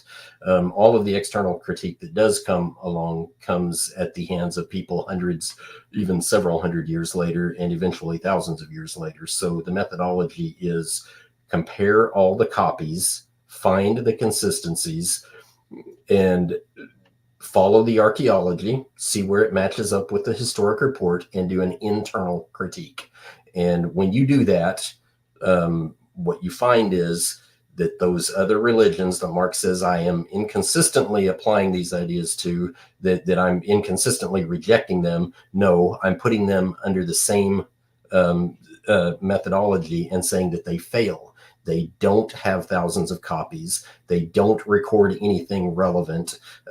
They don't start at the beginning. So when you look at things like the Muslim religion, since he brought it up, what you find is that they actually build it on biblical history from the Old Testament, and then they part ways with some of that, and then they pick up again with New Testament, and then they part ways with that. So what's the problem there is that by putting it through the methodology of looking for internal consistencies, the Muslim religion is internally inconsistent, because it accepts the written accounts that it wants and rejects the ones it does not want, instead of just accepting the whole thing. They basically write their own history in. And so like Muhammad does not have any miracles, but yet they accept the miracles of Christ, but yet they make Muhammad supersede Christ. They accept that Jesus was a prophet. They accept that he performed miracles. They even, many of them even accept the virgin birth. What they don't accept is that he was the Son of God. Instead, they let Muhammad supersede him, who neither worked miracles nor prophesied, nor was born of a virgin. He had none of that. He was just a character that apparently helped start up some wars and stuff like that, and had some writings that got preserved in history, but he pales in comparison to even the Muslim rendition of Christ. But anyway, the point is, we have methodologies, and I pointed them out, and Mark inconsistently used my worldview to evaluate my worldview, and that's how you determine inconsistencies. And so what I've done is I've pointed out that in the atheist worldview, you get to basically just make up your own history in the distant past. And he keeps talking about all these converging lines of evidence, but the Big Bang is one where there are zero converging lines of evidence. He talked about all these models that predict, planetary or solar system. 1 minute. There are no such models, Mark. When a star explodes, the debris fly off at something like 1/3 to 1/2 the speed of light, and there is virtually nothing out there to stop it. And there is no debris flying around in space at that speed, and there should be, if stars are responsible for the debris that eventually creates planetesimals and forms solid rocky bodies. The models that you're suggesting exist use a lot of fudge factors, and star formation is another one. You cannot, modern physicists cannot use natural physics to create a star. They have to create fudge factors to do so. So anyway, I think one of the biggest strengths of the evidence for God is the existence of intelligence and emotion, because those are not naturally arising from any chemistry that anybody knows of. We didn't get to go too much into that, but perhaps during the Q&A we will. So I'm going to have to close it at that. Thank you. Okay, TRock, thank you so much for that 5-minute closing. To be exact, it was 5 minutes and 20 seconds. So to be fair, Mark Reid, we are going to hand it over to you for about 5 minutes and 20 seconds for your concluding statement. You're good to go. Sure. And what keeps coming up is TRock sort of saying, hey, he said I didn't have any methodology. I didn't have any methodology at all. No, what I'm saying is he doesn't have a good methodology. That's all I'm saying. It's not consistent. It's not reliable. It's not robust. People that do it don't come up with the same answers, as evidenced by tons of Christian sects that all disagree with one another over what the Bible actually says. And he really just points to the Bible. Being copied a lot doesn't make a document true. I mean, you can have historical accounts like Henry Tudor that copied, tons of documents. That doesn't make what he said true. In fact, we know that Henry Tudor, Henry VIII, made a whole load of probably very, very wrong documents, things that do not describe history. Muslims say the same thing. That's the thing. They say that their book is internally consistent while the Bible isn't. And I don't believe them either. He said that Muslims reject the ones you don't want. Well, that's funny when you have the Gospel of Thomas that was rejected and taken out of the Bible. Isn't that exactly the same thing? But according to him, it's special when it's the Bible. It doesn't mean the same thing when it's the Bible. Muhammad didn't do miracles. Well, that's ridiculous. What he's saying is they have no stories of them, but there are tons of stories of the miracles that Muhammad did, splitting the moon in half, for example. But to him, it's like, well, he didn't do miracles because we don't believe the narrative that he did miracles, which is not the standard that he's applying to the Bible. He's applying a different standard. So when we're talking methodologies, I'm not saying no methodology exists. I'm saying it's a bad methodology because it does not meet up with the criteria that I pointed out. Is it rigorous? Is it robust? Rigorous? Are you applying the same standard to everything? It is not consistent. This is the problem with TRock's methodology. Not that it doesn't exist. It's terrible. And when he says, we do know how planets were formed. Accretion disks and astrophysicists have worked that. He says, there should be things floating around, flying at high speed. Yeah, they're called asteroids. I mean, there's tons of them out there. There's comets out there, which is, ice that are. I don't understand why you're unaware that asteroids and asteroid belts exist. And they're perfectly in line with what we know about planetary formation. It's incredible that you ignore this when you say, there's nothing out there flying around at high speed. What? I'm sorry. I'm flabbergasted when we get hit by meteorites on a pretty regular basis. It's astounding. But I guess science progresses onwards no matter what you personally think of it. And the whole idea that we have no evidence for the Big Bang or no converging lines of evidence is patently untrue. There's redshift. There's the cosmic microwave background radiation. Those are two lines of converging evidence. Redshift, that we know that galaxies further away are moving away from us faster, and I think it was Hubble that sort of came up with that one. I honestly don't know what TRock's talking about, because we have answers for all the things that he's saying that we don't have answers for. I'm bewildered, but if you believe that much in a book and you submit to confirmation bias that your book is the one that's true, you're gonna invent some stuff to make your book true. That's how confirmation bias works, and that's why in my opening I pointed out we want to go in without confirmation bias, saying, hey, let's try and falsify it. Let's put forward a hypothesis and then subject it to some tests that we can see. But unfortunately, we can't. We can't test to see whether there's spiritual energies flying around. We understand how personalities work. There's nothing, there's still a lot of unknowns, but it's not spiritual energy. And for a long time, they tried to, people used to have mental health issues and they thought they were demons and tried exorcisms and things like that. It didn't work, because that's not how personality disorders work. It's just not. And I'm really sorry if someone lied to you and said, hey, your personality disorders, autism or hyperactivity disorder is caused by demons and spirits and magical things. They're not. I'm really sorry. Neurological disorders are not a magical thing that you cure by waving sticks or burning incense. Sorry.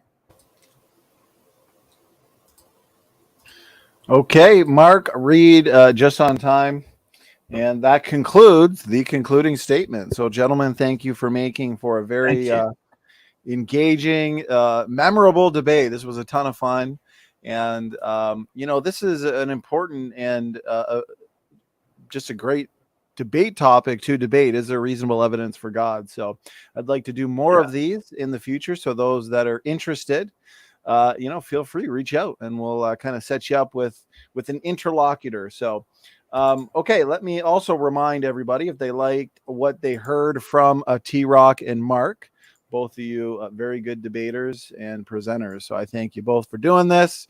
This was the debate today, but we've got TRock, James W., Noah's Ark, Global Flood coming up. This one will be actually during one of our double header nights. Okay, so we're going to have Kent and Snake Was Right. Okay, so they're going to be debating transitional fossils. Do transitional fossils exist? And then right after, so it's going to be a long, busy night, but it's going to be a lot of fun because two really fun topics. Then we're going to have TRock and James W. So double header. Make sure you are here for that. And then, of course, next month, Mark Reid and Kent. This will be their second debate. Their first debate was on Noah's Ark and Noah's Flood. Same topic as TRock and James W. coming up in the future. So this one will be specifically on evolution. I'm really looking forward to this. Okay, gentlemen, break time's over. You guys ready for about 10 hours worth of questions or what? If necessary. Another coffee. Yeah, that's true. Great endurance from the both of you. We're going on a couple hours. So, okay, here we go. I'm going to set a timer for, and once that timer goes off, we'll call it a day for Mark and a night for TRock. Okay, here we go. First question that comes in is from Dustin Buck. And these are, these first several questions all came in during the openings, actually. So, here we go. Dustin Buck question, I am guessing for you, Mark. So let's read it and we'll find out. How do we know that there is a black hole in space? The effect it has on objects around it. Is it possible for science to look for the effect and work backwards like black holes? That's saying For Truth. I think that's for you, Mark. I don't know. I think it might be for, but maybe it is. But yeah, we can see that. We can look at things effects and then work backwards. But there's a difference between the reliability of physical effects, where we know the physics behind it, and what people say happened, sort of anecdotal reports. There's a massive difference between us. And as I kept saying over and over, the only way we can rely on anecdotal reports is if the eyewitness or the person experiencing us is credible. And sometimes not even then, because if you consider something like a mirage, it's in Australia, we see them all the time. They're on the road and on planes. You basically see water and it looks like a puddle of water. And you might say, hey, there could be what? It's not water. It's just a trick of the light. So we know people can be wrong. Whereas things like physical effects, like the bending of light around a black hole, that comes under sort of, we can do these calculations and do some very solid testable predictions for how that should behave if there is a black hole. Mark, thank you so much for that response. And TRock, we'll give you an opportunity. If there's anything you'd like to add, go ahead. And just make sure you unmute yourself. Thank you. Okay, yeah, the question looks to me like it's pointing towards a key concept here in discovery of intelligent beings. This is what this whole conversation is about, right? But so the effect, you start by looking at the effect and work backwards from there. Absolutely. And that's the whole point behind how you approach interaction with personalities versus how you interact with technology versus how you interact with past history. It's three different approaches that you have to take. And when we're talking about personalities here, so yeah, in the scientific sense, you can apply it to cause and effect. But you can do that in a sense also, albeit differently, with personalities. So how would we do that with a personality in the context of is there good evidence for God? Well, the first effect you might notice right here on terra firma is that DNA does not create itself in nature.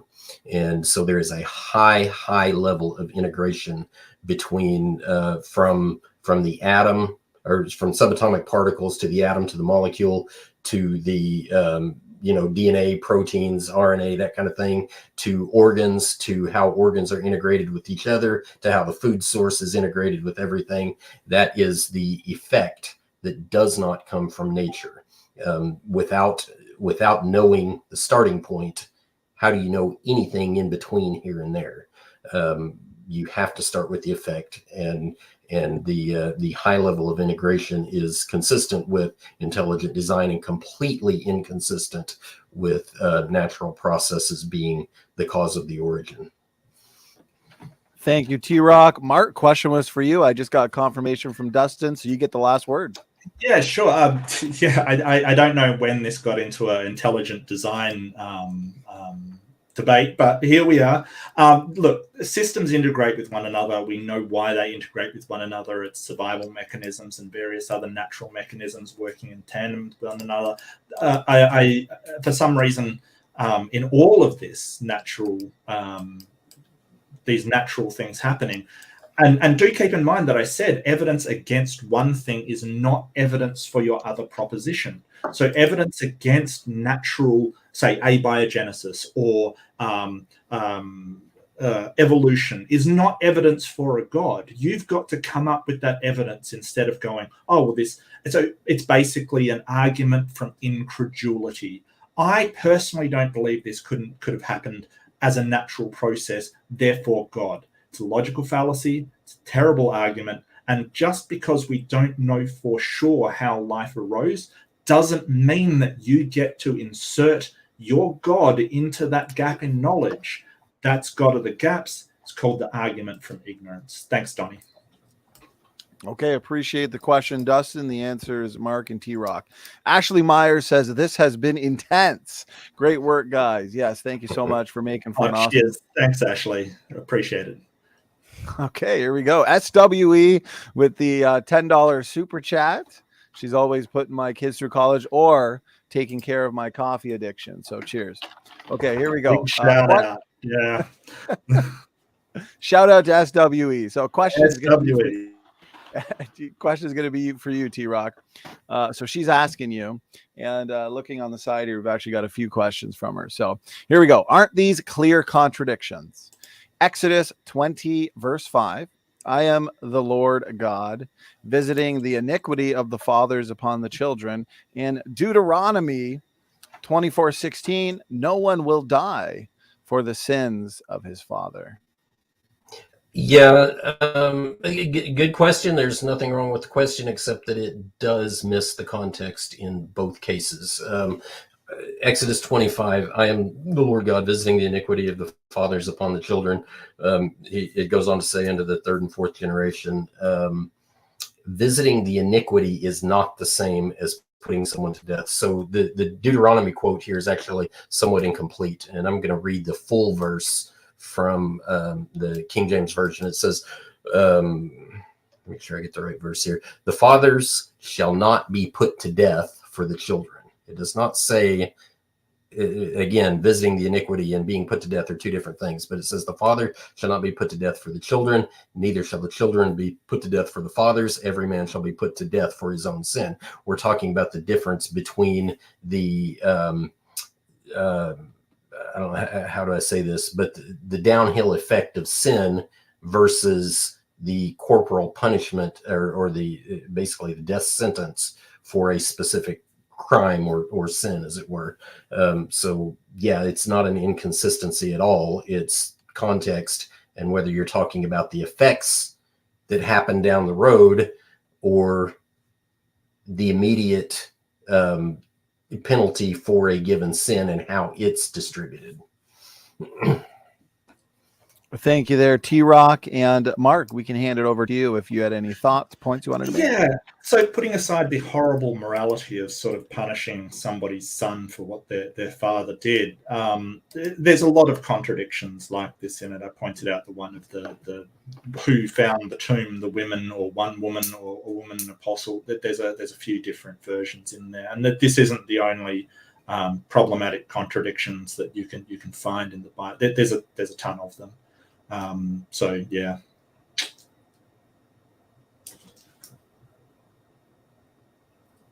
Okay, Mark, appreciate it. And TRock, we're going to give you the last word since the question's for you. Yeah, the horrible morality comment doesn't really fit with a naturalistic world, because chemicals don't care what they do to each other. And again, it highlights what I already said in my presentation, that whenever you don't have an absolute standard, you can call morality whatever you want. The next guy that comes after you is going to decide that your morals are horrible. Besides that, he also went on to talk about the supposed contradiction in the number of people visiting the tomb. What he's done is called a subset fallacy. If I see one person and you see three, that doesn't mean we're contradicting each other. It means we have two different vantage points, and you saw more than I did. That's not a contradiction. Okay, thank you, TRock, for that final word. So super chat just came in from Dustin Buck. Looks like it's a question related to his first question here. Maybe he's expanding on it. So for you, Mark, here, so he's saying the black hole was an analogy for the absence of evidence, but the conviction of a belief. Scientists expect us to believe in these things, but we don't even see the black. But I guess more of a comment, if there's anything you want to. Yeah, I think he's just clarifying his question. Sort of, maybe I addressed it wrong. But I understand what you're saying, Dustin. That the black hole, we can't see anything inside the black hole because even light can't escape it. So it hits the black hole. It passes the event horizon, which light can't even escape beyond that point. The thing is here, it's not an absence of evidence, because the evidence we have is the way that the gravitational force of that singularity is affecting everything around it, planets, stars, even entire galaxies. For instance, in the center of the Milky Way, there's Sagittarius A, which is a black hole, and we can sort of tell from the way that even light bends around that black hole that it is actually there. Now, that's a lot of unknowns in that black hole, but when you say absence of evidence in relation to a black hole, that's not correct. We still have evidence that that black hole is there and is exerting a gravitational force that even light is affected passing it by. So I'm really sorry, but you're not correct when you say an absence of evidence. Maybe an absence of visual evidence, but that's not the only kind of evidence out there. Thank you, Mark. And TRock, anything you'd like to add? Yeah, that's kind of along the lines of what I'm thinking. Some things are only known by the effect, not by direct observation. And I mean, that is a scientific thing that has to be dealt with. Some things you just do not know by any other means than the effect. And that is the analogy for using this term spiritual energy, talking about personalities. That's how you know anybody's personality, by the effects that it produces. So and with that, again, how do you apply that in the real world? Some things, like what we talked about before, like creator or not creator, there are false dichotomies, but then there are real dichotomies where there are only two choices. It's completely binary. It's either this or not this. It's either naturalism or it's intelligent input. There is no in between. And so the evidence here that we know only by the effect is highly indicative of intelligence and highly inconsistent with naturalism. Thank you, TRock. Mark, you get the last word. Yeah, fantastic. Well, I've already addressed the whole issue that eyewitness accounts isn't the same as collecting data from light traveling around a black hole, so I'll leave that one alone. But what I find is really interesting is that you say that sometimes real dichotomies exist, and then you go on to support intelligent input, which isn't actually what you're arguing. You're arguing for specifically God. So you've basically shifted the goalposts to say, hey, it can be any intelligent input. What about aliens? They're intelligent input, and they're also a naturalistic reason. So all I need to do to prove your dichotomy false is provide one other explanation that is not God and not naturally occurring. And I have. It's aliens. So your dichotomy is slaughtered. It is a false dichotomy. It is absolutely useless. And your attempt to shift the goalpost to intelligent input is so telling that you basically will not defend the God prong of that supposed dichotomy. All right. Thank you, Dustin, firstly for the question, the support, and thanks for the answers, Mark and TRock. Okay, we got a solid mix of questions for the both of you, so we'll get one for you now, TRock. This, again, another $10 super chat from SWE. Appreciate the support, and as always, the solid questions for us to engage. Okay, so she... let's see here. So she's saying, here's a recent paper about chimpanzee and similarity. Still says 98 to 95%, mentions nothing about it being overturned. Scientific Reports, Volume 12, Article 591, 2022. So, more of a comment. So the question could be, what are your thoughts on this recent paper and data, TRock? So there's a saying about statistics, and it's similar to a saying about astronomy. And that is, there are lies, there are damn lies, and there are statistics. In other words, statistics tell you what you want them to tell you. And so this 98 to 95%, this paper that you're talking about, a couple things really stand out there. Number one, that is the epitome of cherry-picked data, because if you were to line those genomes up side by side and compare them letter by letter, you would never come up with 98%. You'd probably come up with more like 2%. So you go about it a different way. You compare proteins that you know are similar. What do you not compare? Well, you have to strip out what you don't want because it's not going to tell the story you want. But for example, the Y chromosome is nowhere near 98%. And so there's a paper on creation.com that's probably worth looking up on this that does a pretty good job of refuting this idea. And the other idea that stands out here about this 2022 article, nonetheless, is that you can print a lot of stuff in a scientific journal, and you basically, much of the time, what you're really doing is presenting an opinion. You're looking for acceptance, but the question is, does it stand the test of time? And this, whatever they've done here, they've ignored some of the different ways to calculate your statistics. Even at 2%, there's still a huge problem with this story anyway. It's called the waiting time problem.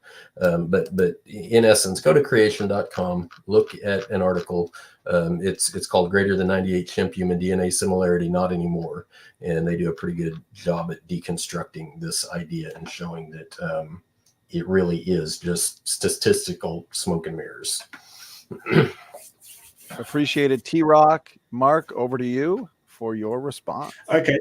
Don't go to creation.com. I would recommend BioLogos, who are theists. They're Christians. It includes, I believe, Francis Collins is a usual contributor on here. Now, Francis Collins is a very devout Christian who also was head of the Human Genome Project at one time and contributed greatly to human genome mapping. Now, this isn't statistical data analysis, so I don't know what TRock's talking about. It's genome mapping and analysis of comparative genomes. It's not, statistics is a completely separate field. They compare like males to males and females to females. So the Y and X chromosome has nothing to do, literally nothing to do with it. And the reason why it says 98 to 95, because it does depend on how you compare them that comes up with these numbers. But this is the same genome analysis they do when they're comparing to see, ancestry.com, see if you're related to somebody, or they're doing a comparison to see if you're the father of a child. It's exactly the same process. And I mean, TRock wants to go, well, it's not scientific. Every single geneticist knows this. And he wants to say that some theologist over at Creation knows better. I'm really sorry that if you were lied to and sort of said, hey, chimps and humans only have 2%, I believe he gave the thing of DNA similar, That is absolutely ridiculous. I'm really sorry, but that is correct, and it's been done recently, and nothing has overturned it. And if you believe Francis Collins, a theist who has contributed so much to mapping the human genome, it never will be. Sorry. TRock, appreciate it. Or Mark, appreciate it. TRock, question was for you. Get the final word. So what I heard Mark say was, don't talk to people who disagree with us. Only talk to people who agree with us, and you'll see we're right. No, that's not how peer review works, for one. For two, he kind of made a false analogy about how you do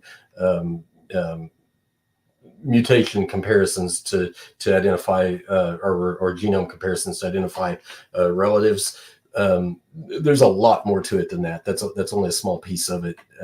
You take the mice, the studies on mice, for example, where they basically reverse mutations to try and drag back to what the genome was, generations in the past. And the result is that you typically increase the longevity of the mouse. If you reverse the mutations in people, you do not devolve them into chimps or anything similar to a chimp. If you undo the mutations in people, you increase their fitness level. So not comparing apples for apples at all. All right, moving on to the next question. Great question so far. And the next one comes in from, let's see here.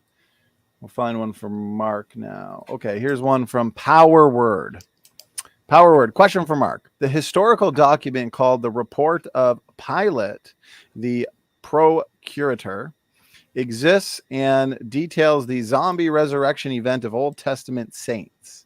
Have you or have you not read this? No, it doesn't. It doesn't say that.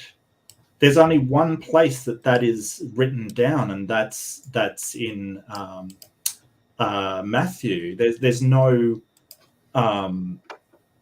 the report says that that Christians say Jesus was crucified and rose from the dead. It doesn't say that. I'm really sorry, it doesn't. I mean, I can get it up and have a look at it.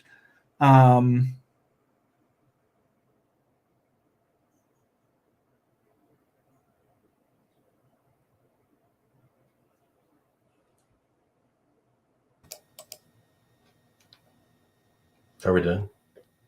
Yeah, no, it doesn't say that.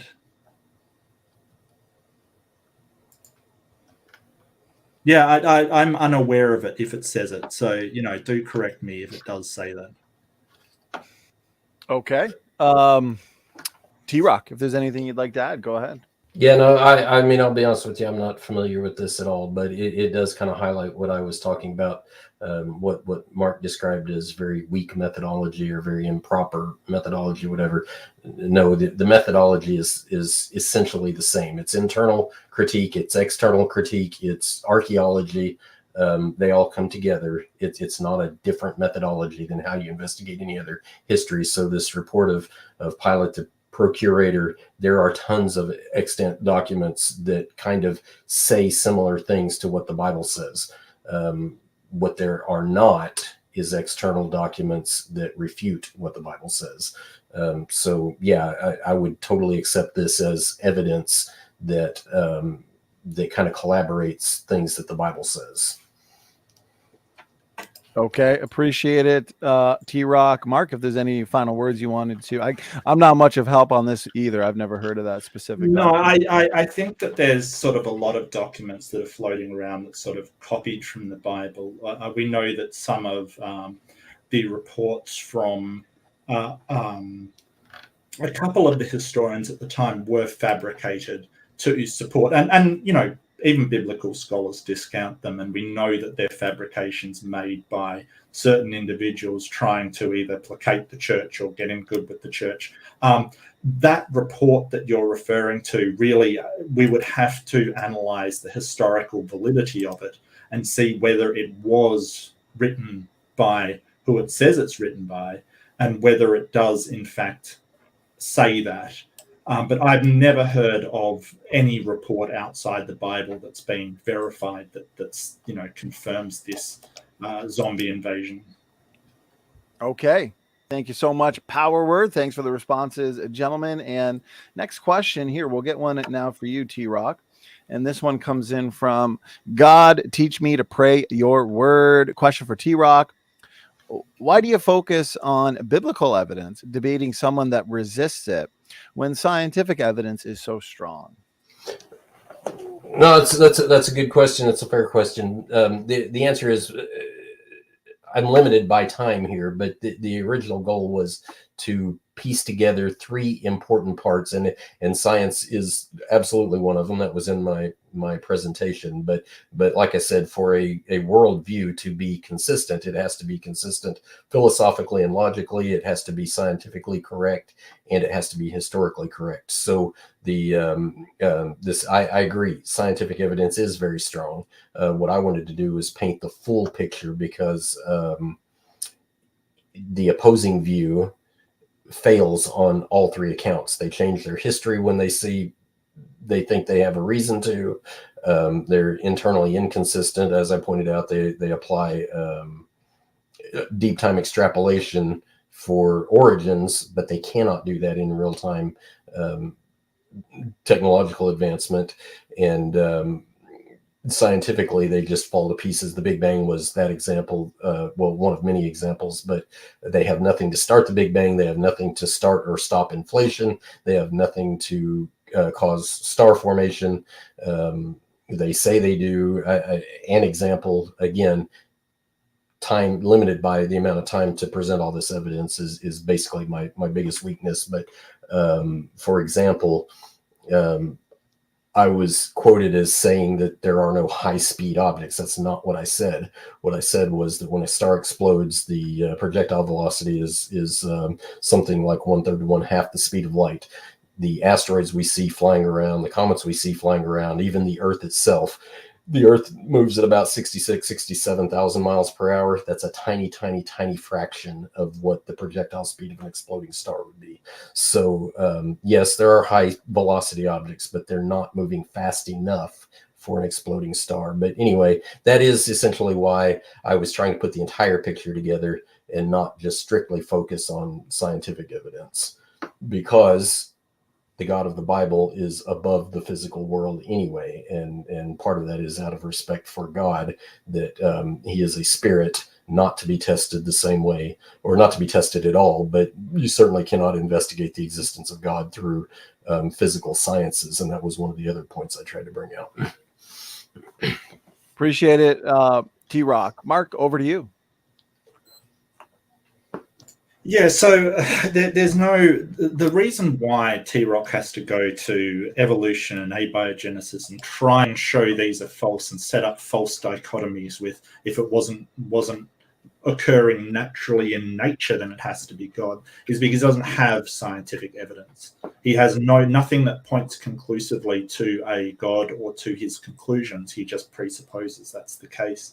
The whole thing about the asteroids is because you've got gravity, and he's forgetting to factor that in, that they capture these asteroids, and that's how accretion disks form. And it's very, very complicated, but just because he doesn't understand the science doesn't mean that you get to put God in a place. It's an argument from ignorance. And I'm not saying TRock's ignorant. I'm saying because we are ignorant of something, that we don't know something, doesn't mean that you get to put God in there. It's called God of the gaps. You've probably heard of it before. You cannot just prove something wrong or say, oh, we've got evidence against abiogenesis, therefore God. No, science doesn't work like that. And the reason why he thinks he's got scientific evidence is because he doesn't understand how science works. He doesn't understand that science is always falsifiable. It's an inherent property of science. And like I was very generous, I said, hey, you can have other methods, but the methods that I've been shown is pure bias. So I can't do anything with that. I'm sorry. Okay, thank you, Mark. TRock, final word. Question was for you. Yeah, can you put the question up one more time? Sure. Let me. We got a lot of questions. Hopefully, I can find it now. It was the question from. Oh, here it is. Okay, so.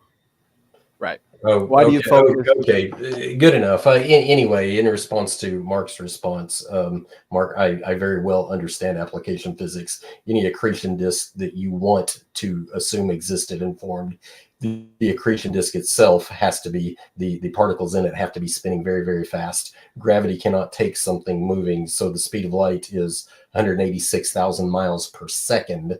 Compare that to Earth's velocity of 67,000 miles per hour.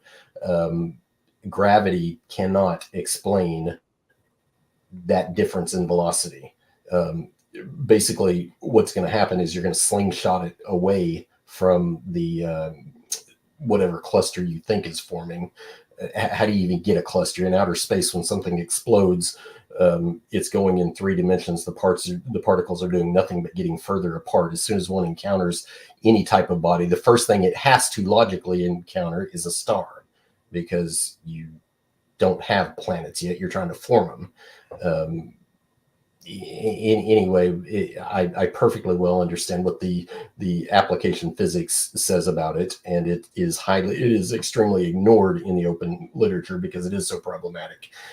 They come up with fancy stories and supposed models, but if you read the literature close enough, what you find out is they don't actually have a comprehensive, accurate model based on modern physics. And as far as the false dichotomy thing goes, it's not a false dichotomy, either naturalism or intelligent design. It's one of the two. And so intelligent design is a starting point for proving the God of the Bible, and pushing it off to aliens. That is not a third option. All you're doing is pushing evolution back to some other place that you can't investigate. So yeah, that's it.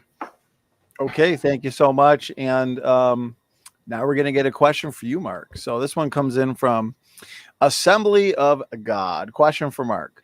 Quantum mechanisms such as quantum tunneling is strong evidence for a God. How do you explain the spookiness? Yeah, Assembly of God. I love the name. It's awesome. Quantum tunneling. So this is basically the way that quantum particles seem to be able to pass a solid barrier without occupying the intervening space.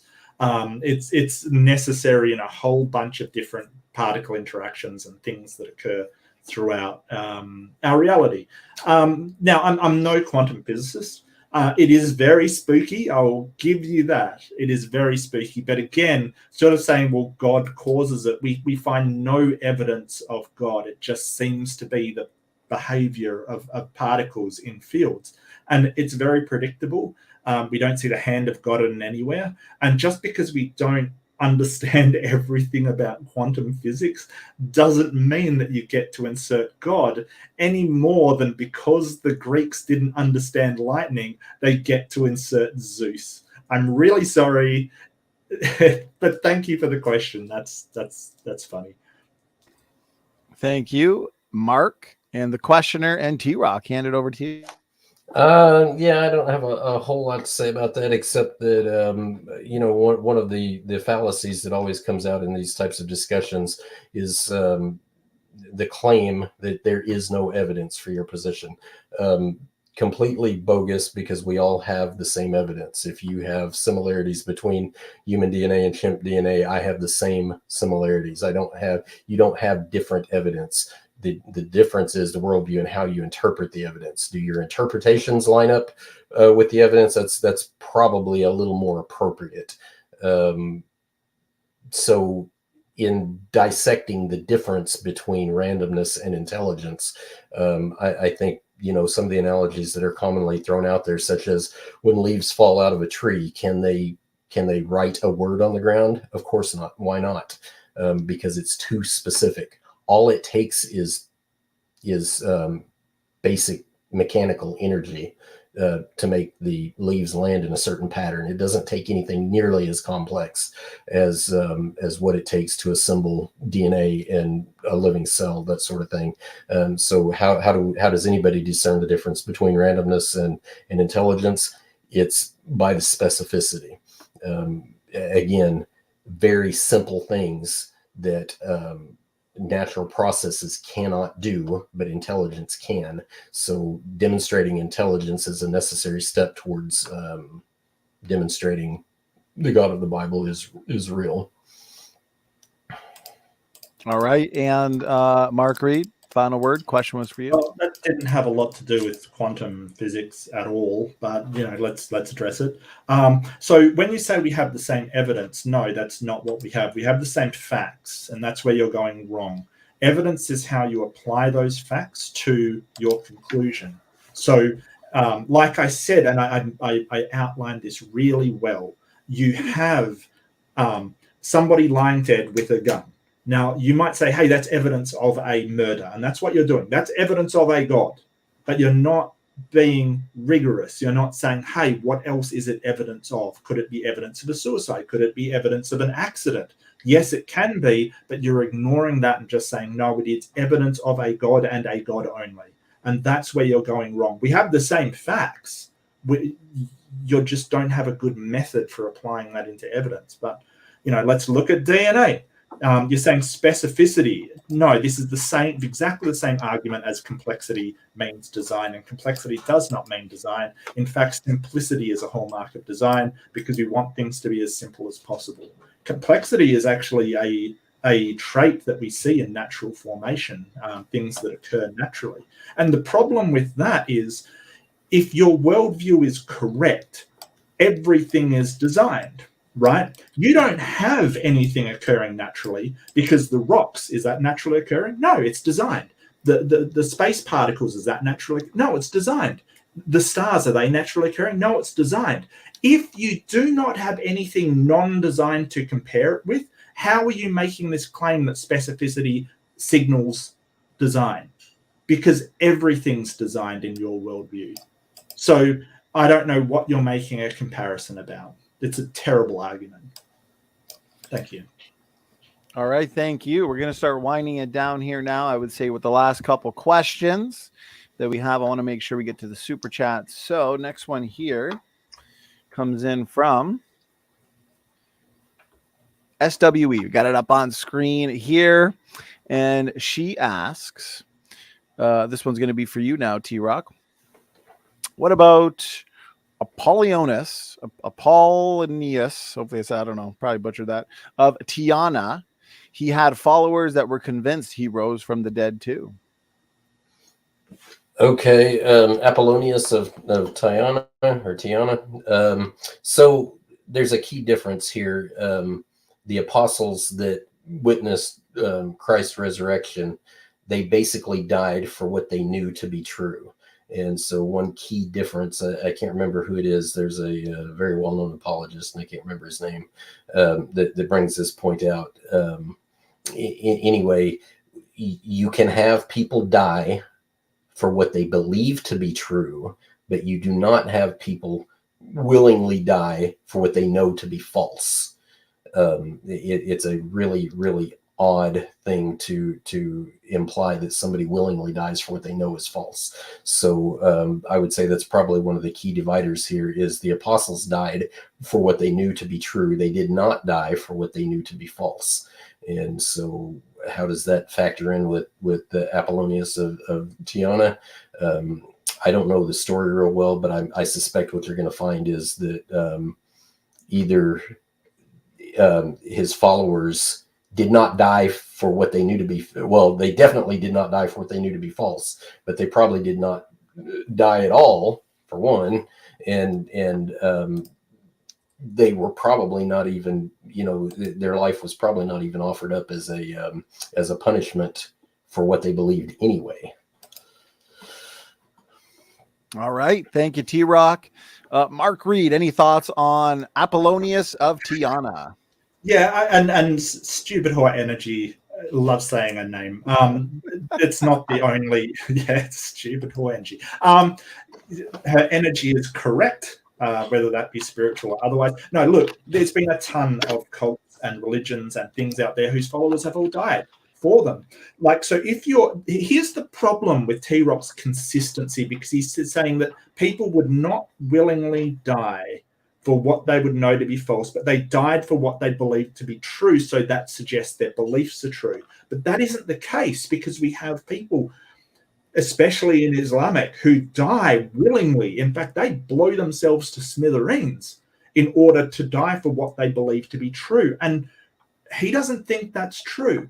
Why not? If you're applying the standard of people dying for what they believe to be true is in fact true, then why aren't we applying the same standard to every other cult or religious sect or fringe bunch of people who are willing to die for it? And there are a lot out there.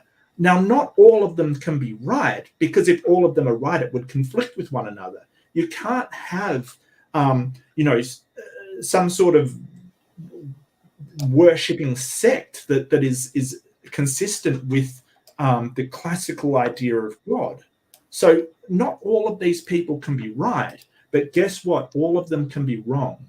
Dying for something that you think is true is no indication of whether the thing itself is actually true.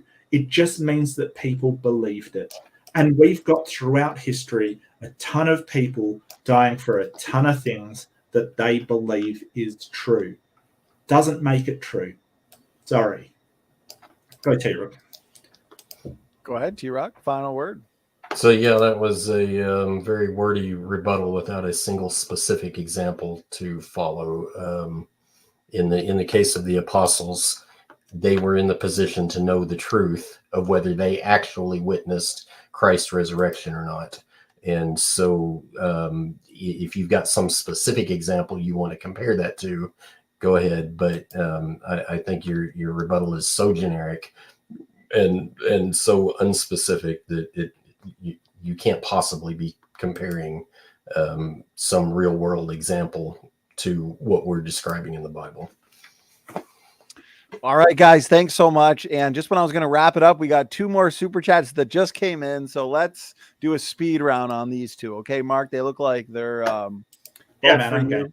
Okay, appreciate it. So speed round on these 2, the never-ending Q&A. So here we go. Are you getting tired? Are you all right to still remain up for these?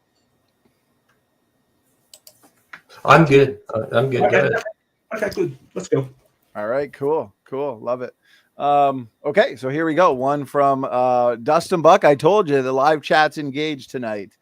This has been a blast of a debate. So Dustin Buck, $10 super chat for Reid. Dustin's coming for you, Reid.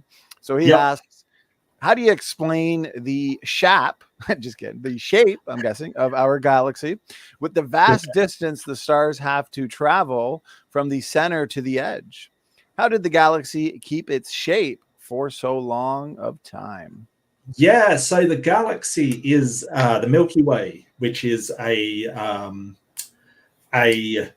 I can't remember the name for it. It's basically a star where the edges trail, right? So it has these arms, and we're on one of the outer arms of the spiral Milky Way, and it spirals in a circle with the inside sort of going a bit faster than the outside, and so it spirals. And that's all because of the gravity in the center. So your answer to that is how it keeps its shape. It's gravity. So it's like when you ask how 2 satellites keep geosynchronous orbit, like they basically one goes around the other. Yeah, the ones around the edges are traveling faster than the ones in the center. And that's well understood as it wheels around Sagittarius A, the black hole with an immense amount of gravity in the center. Now, that's just my understanding of it, and I must admit I'm not an astrophysicist, so they could probably tell you a lot more about how it does keep its shape, but that's my understanding of it. All right, Dustin Buck, appreciate your questions tonight and your super chats. TRock, over to you for your thought. So what he's referring to is a spiral galaxy, which is what the Milky Way is, spiral galaxy, and there is a particular problem, and its solution in mainstream science is basically just storytelling. But the idea here is that a spiral galaxy, the center turns faster than the outer arms do, and so it should be winding itself up over time. And Jason Lyle has a mathematical model that you can look at to see what it should be doing if it were, billions of years old. And that is, it basically winds itself into a blur so that the arms are no longer distinct anymore. And this problem is, it's actually very closely related to what I was describing about a star exploding, and then you have the projectile mass coming off of it. So over time, if you have a planetary body, you have to grant them the planet because they don't have one yet. But if you have a body of any kind of mass with gravity that can attract a flying object, the faster that thing is moving, the more elliptical the orbit is going to be. And if it's too fast and too elliptical, then it's not going to get captured at all.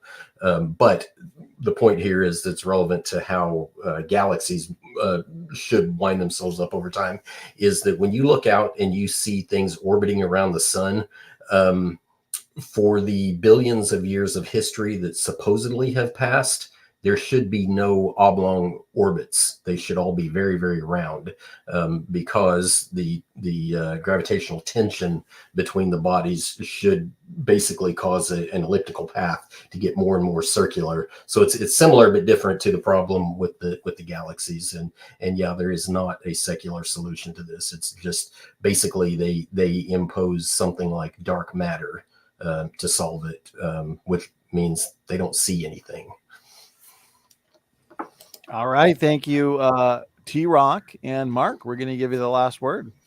Yeah, again, so dark matter is one proposed hypothesis to how they do think dark matter exists. They just can't find it. But as I've said again and again, simply saying we don't have an answer to something is logically fallacious. It's an argument from ignorance. It's basically saying because you don't have an answer for something, therefore God. No, you need your own evidence for God. Just simply saying that something is wrong doesn't get you any closer to God. And I mean, I can't hammer this enough. It seems like, I'm really sorry, T-Rock, but it seems like it's not sinking in. And plus, yeah, you've got to remember that the rotational period is like 240 million years. So you've got to keep in mind that we're moving fast, but the rotation of this thing is extraordinarily slow, like beyond glacially slow. If you want to do an internal critique of it, then you have to accept that that's the amount of time it takes for us to go round. And, there's other things like we're drifting into and we're going to collide with another galaxy at some point. But the time frames involved are so massive that you can say, oh, it seems to keep its shape. Yeah, but it's not. It just takes so long for us to make one rotation that you expect to see things straight away. And galaxies and the universe doesn't work on straight away. It doesn't work in my lifetime, and it doesn't work in your lifetime. And that's just the reality of the matter. And you can't say, well, it should. The reality doesn't care what you think should happen. That's just how it is. Thank you. Oh. No, thank you guys for, again, making for such a good debate. This is an awesome topic, and you guys were the perfect debaters for it. So, okay, here's this one that came in as well. Boomer 21. Thanks so much for the super chat, the support. Another one for you, Mark. So, questioner asks, evidence of God is all around us, from Petra to the pyramids. How can you ignore these examples that claim fallen angels, for one? Yeah, I'm not sure. Like, there's a lot of, Petra, I know that's a ruin carved into a canyon. I'm a little bit unfamiliar with that one. But the pyramids, there's been a lot of different hypotheses for the pyramids. One was that they couldn't have possibly built it. Then it moved to slaves doing it. But where do they get the rollers from in a desert?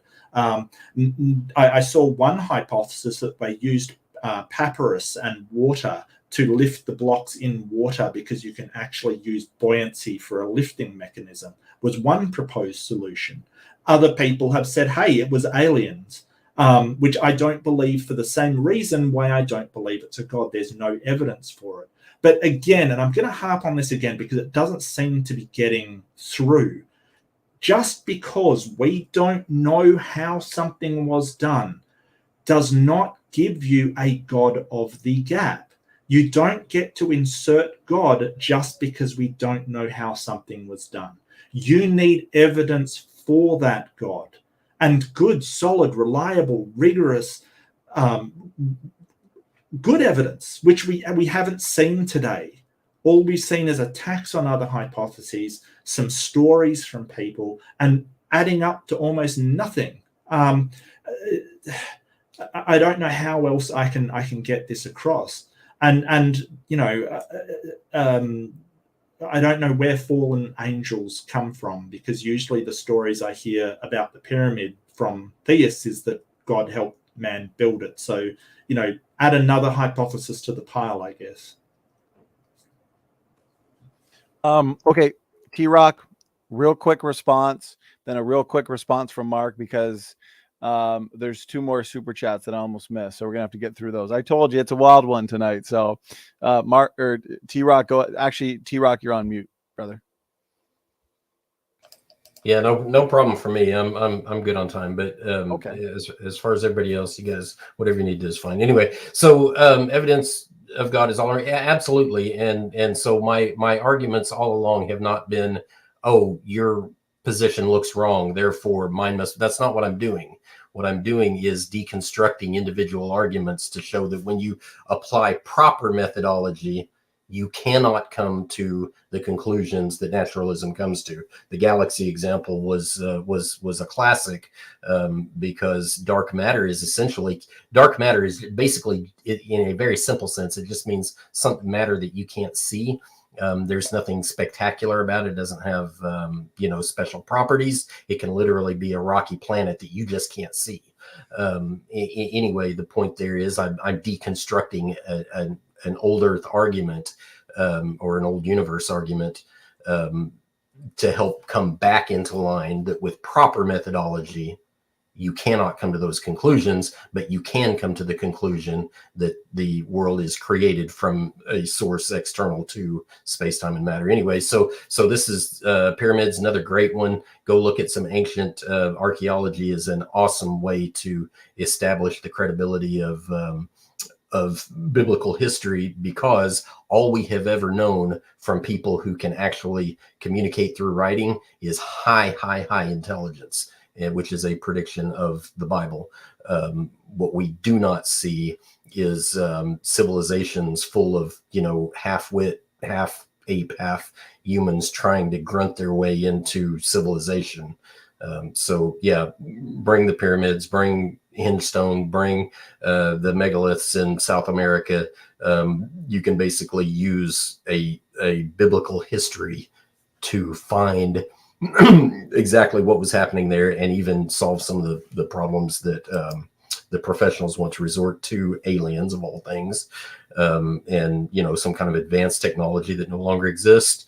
There's a whole other conversation that needs to happen there. So, yeah. Thank you, TRock. Mark, last word. Yeah, just quickly, I would argue against aliens as well for exactly the same reason I'd argue against God. I'm not using that as an excuse. I'm just saying it's another hypothesis that you can throw in there. I don't believe that either. It's funny that you say you're not just attacking. I mean, you went from abiogenesis to planetary formation to the origin of the universe, just other things that are gaps in our knowledge from one to another to another. So it's kind of, weird that you say, oh, I'm not just doing this. And then you're sort of inserting your conclusion in where any gap. I just want to point out that Easter Island was another one that was sort of lumped in with these, couldn't have happened by natural means, until someone figured out the way that they actually did it on Easter Island with the big monoliths. They actually tied ropes around them and walked it like you'd walk a bookshelf. And they found the divots where they'd walked these massive statues. That one's solved, although, it just shows that we have these claims that, it was something extraordinarily, we'll never figure it out. And then we figure it out. And it's just one example. Thank you. Thank you, gentlemen. Appreciate the thorough responses here. Again, this has been a ton of fun, this audience Q&A. So this one comes in from Sunflower. Sunflower, Thank you so much for the support. Thank you so much for the question. So question again is for you, Mark. And he asks, a miracle like being raised from the dead is akin to the concept of infinity within materialistic probability. Infinity times 100 actually is not bigger than infinity, mathematically speaking. Yeah, and if it was maths, I would agree with you, but it's not maths. It's something happening in reality. Maths is an abstraction. If you understand that, Sunflower, it's just the way we think about things. We don't even know if infinity exists, because in order to quantify and count to infinity, you can't stop. So we don't even know for sure. It just is a thing in maths that we can assign a value to, infinity. And there may be values of infinity, so you may actually be wrong, but it's very hard to tell, because when we're employing maths, we're employing abstract concepts, while this event is something that happens in reality and therefore should require a quantifiable amount. Now, if you want to claim God's infinity, great, demonstrate that. Go for it. Knock yourself out. Thank you, Mark. TRock, the floor is yours. So, very good point that Sunflower brings out. Like I said, how do you know what kind of energy it takes to raise somebody from the dead? In reality, statistics don't, and probability do not bode well at all for naturalism. Zero. Abiogenesis being one of the obvious targets, but abiogenesis is actually would be a much, much bigger miracle than raising somebody from the dead. Okay, Mark, final word. Yeah, that's interesting that you're now appealing to statistics and probability, when I quite clearly heard you saying there was three types of lies: damn lies, and statistics. So what's interesting is when it's convenient for you, statistics are just lies that should be ignored. And when it's convenient for you that statistics are something that should be relied upon for inherent truths. I think that's very telling of your inconsistent position over the course of this debate. Thank you. All right. And I also want to thank again the entire audience for so many awesome questions. So here we go. I think this is, I think we made it. We got through the super chats. And final question here from Sunflower, another super chat. Thanks so much. And I'm guessing it's going to be directed at you, Mark. So let's work through it together. So he says, Christianity came to be against all odds. Christ was crucified, and following him was punishable by death. It is now the largest religion on earth. The same cannot be said for any other religion. Any thoughts on that, Mark? Yeah, and I just want to give a big shout out to Sunflower. Good questions, mate. And it's really good to see you here.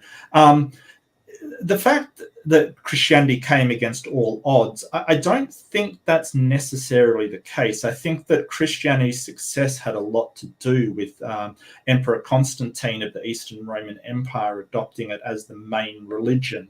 And there's been a number of hypotheses about why he did that. Maybe it was true. Maybe he found it a way to placate the lower class and use it as a weapon against the nobles that were threatening his reign. Maybe he just found it a very good philosophy to fight. We don't know, and that's the problem. Christianity, the Romans did accept Christianity. There were outliers of Christians being punished, but the Romans had a very they let religions flourish within them. Just not to upset the local populace that they ruled over. I don't think it's necessarily to say that it was against all odds. It definitely had some struggles and difficulties in getting established, but I think that against all odds is kind of a bit hyperbolic. All right, Sunflower again. Thank you so much, Mark. Thank you for the response. TRock, the floor is yours. Yeah. So another great comment there. Not really a question, but one of the interesting things about Christianity is that it acknowledges a problem and provides a solution that alternative worldviews, including alternative religions, cannot address, and that is entropy. And so entropy is the death knell of naturalism. Entropy dictates a whole lot of things about the formation of the universe, formation of planets, formation of first life. This mythical idea of evolution from microbes to people. Entropy is ever present and is constantly tearing things down. We don't need to get too far into that, but what Christianity does is acknowledges that the physical world is subject to entropy. So the gospel message is that Christ has a way to overcome that entropy. And what the gospel message says is, hey, there was loss, but we have a way to fix it. And that fix is resurrection from the dead. But more specifically, when you talk about against all odds, one of the proof points that I wanted to bring out that I didn't really have time to had to do with prophecy. And that is that there is a particular prophecy that is really stunning, and it really does set Christianity and the entire Bible, Old and New Testament, apart from every other religion that's ever come about on earth. And that is there's a super specific prophecy in the Bible that relates to Israel coming back as a nation again. And what it says is the prophet Ezekiel was commanded to lay on his side for 390 days for the sins of Israel, and then 40 days for the sins of Judah. And then each day was to represent a year. And so there's some math that has to be done there, because each day is a year. You add them together, you get 430 days. But that was supposed to be the punishment for the nation of Israel as a whole. 430 years in exile. But there's a catch, two important pieces to put together. One is that they had already served 60 years, or maybe it was 70 years, something like that anyway. So it reduces the sentence somewhat. But then there's a separate prophecy in a completely different time and place that says, hey, if you are reprimanded for your sins, you get this punishment. But if you don't repent after the reprimand, you get an additional punishment on top of that. And that is found, I believe, in the book of Deuteronomy, where he takes and multiplies that. What's left over is about 390 years. It multiplies it sevenfold. And so when you do the math on that and make the conversion for the difference between the Jewish calendar and the Gregorian calendar, what you end up with is from the time that they go into exile until 1948. It is an uber specific prophecy that's definitely worth investigating, and it's that type of prophecy is entirely unique to the Bible. Okay, appreciated, TRock. Mark, that question was from Sunflower and was directed at you. Go ahead, final word. Yeah, can you grab the question? I've forgotten that after that. Look, all of this prophecy stuff, there's prophecies that, are very mundane in the Bible, ones that don't get fulfilled at all, like the sacking of Tyre.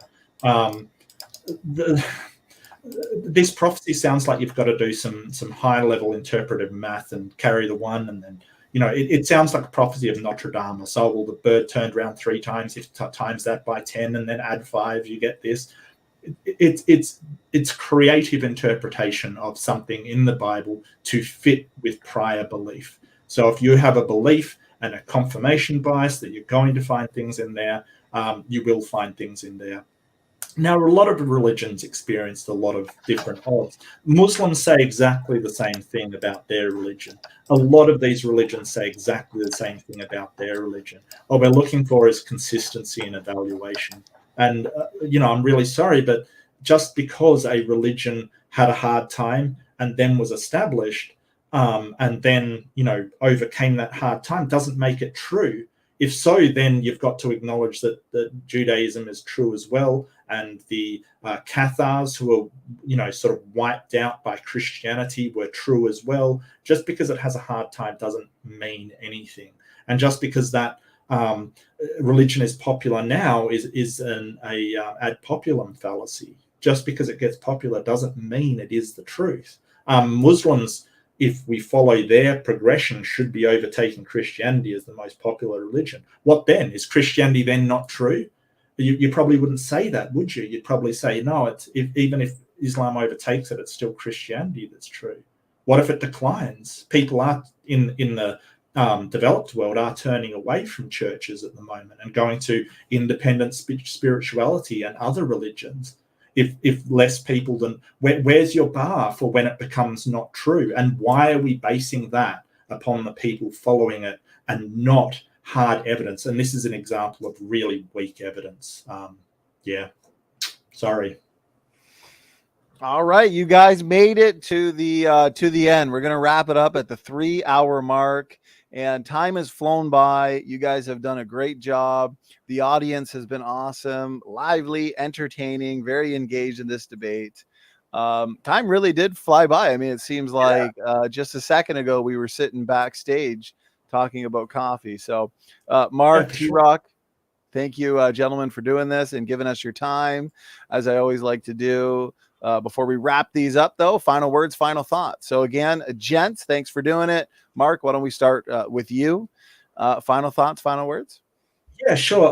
Well, I mean, I laid out my methodology and what I expected as sort of credible, strong evidence, good evidence for God, not just any evidence at all. And I laid it out. I don't think that TRock, I'm sorry, mate, I don't think your evidence has stacked up to what we would consider reliable, robust, rigorous evidence, ones that take everything into consideration.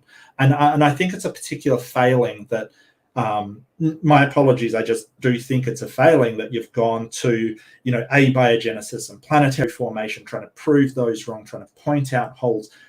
Even if planetary formation is the wrongest thing we've ever done, it doesn't make a God true.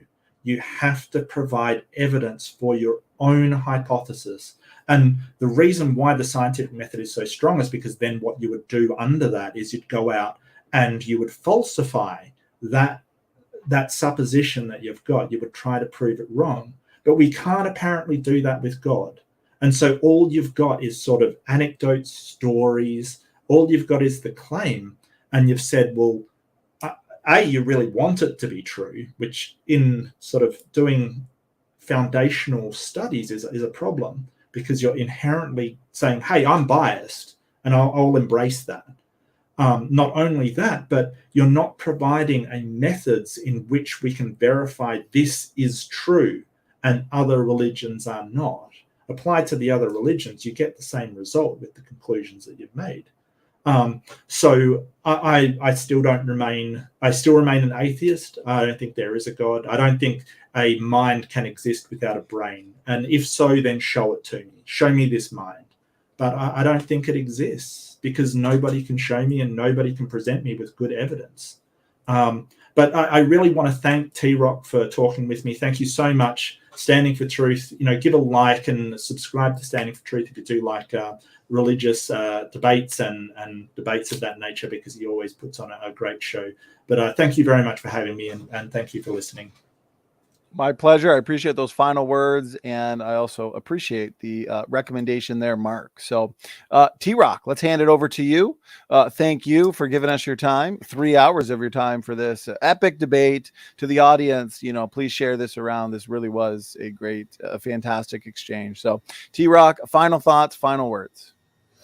Yeah, thank you, Mark, for participating in the discussion. Thank you, Donnie, for hosting us and going this distance. It's got to be pretty taxing on people. Personally, I'm good with it, and a big thank you to the audience for some really good questions. Just a quick recap: the word evidence, evident. There's also a similar word that we use, inevitable. Basically means can't be avoided or can't be evaded. So evidence suggests that something is moving, and it's kind of an abstract way of thinking of things, but that's just it. That was the whole point of this discussion, was to show that logic, reason, emotion, those types of things are not natural properties of matter. Talk about neural pathways all you want. You can't have a neural pathway without some way of putting it together. And so what the God of the Bible provides is somebody outside of space, time, and matter that solves a big scientific conundrum. You can't have a singularity come from a if you want to demand that you have evidence, you can't go around supposing that there are multiverses that you can never investigate. That's the antithesis of evidence. So the strength of the biblical claim, eyewitness accounts, 100% eyewitness accounts. And that is exactly what naturalism misses. And so, yes, you can put the full picture together: archaeology, intelligence, integration of systems. No, systems do not integrate themselves naturally. They disintegrate naturally. That's why you have to do maintenance on your vehicle. That's why you have to do maintenance on everything. That's why your house falls apart when you don't take care of it. Systems do not naturally integrate. And so when you put the whole thing together, internal consistency is the philosophical logical side. The science is correct because it is consistently applied through interpolation in the biblical model, in both origins and modern technology. And finally, history. The historical reports are accurate. That's confirmable through archaeology. So I think the case is rock solid for the God of the Bible, because it's the only one that actually stacks up to all three criteria.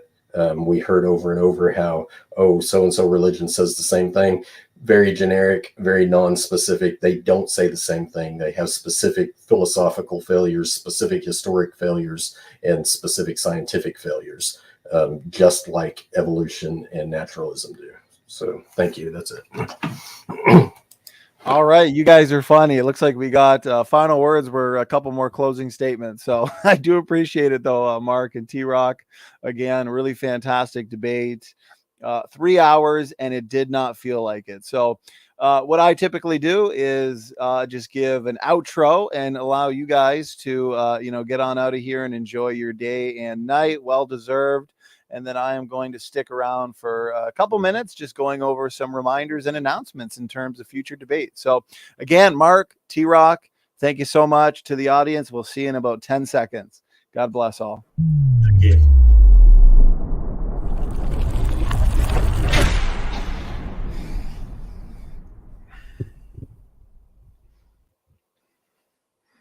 All right, guys, there we go. 3 hours later. And again, I'll say it, time flew by. This was a ton of fun. And I'd love to do more debates on this specific topic. Is there good evidence, or is there reasonable evidence for the existence of God? So both Mark and TRock made for a very, very engaging debate. So I do always appreciate when they're on the channel debating. They clearly did some prep for this, and again, made for a debate to remember. Honesty Angel, sister, yes, definitely. When we shut this down, which is very shortly, please make sure to check it out. So it looks like we had a lot of new people as well in the live chat. So Johnny says, I'm glad I found this very interesting channel. Keep it up. Appreciate it. If you're new to this channel and you're a debate addict like myself, and probably a lot of the debaters who, come on this platform and debate, make sure to subscribe, but check the playlist titled Debates Hosted by Standing for Truth.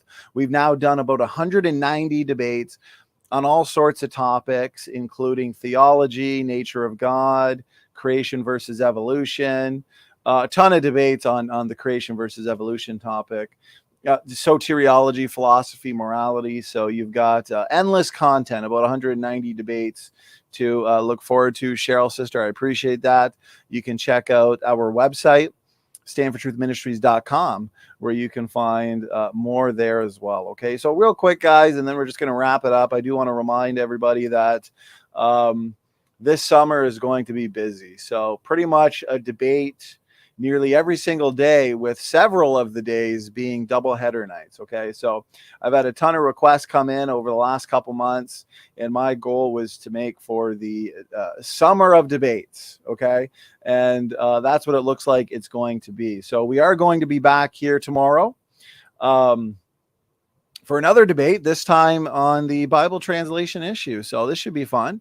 Is the King James Version the only legitimate English version? CJ Cox and Nick Sayers. So they are going to be battling it out there. Nick Sayers is going to be back here as well in another month debating a gentleman named Eddie on the same topic. So that should be fun. And I've got Francis Turretin and Will Kinney, who are going to be debating the Bible controversy issue.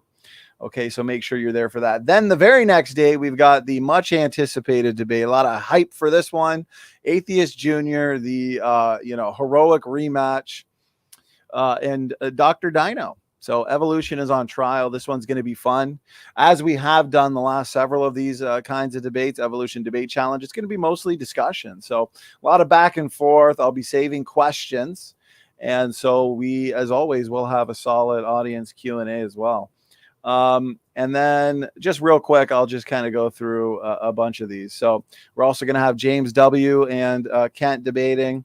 We've got another big rematch, T-Jump and Kent. This one specifically actually on testable predictions. So a few debates with like kind of a hyper-specific topic. T-Jump and Kent, testable predictions. Snake was writing Kent, transitional fossils.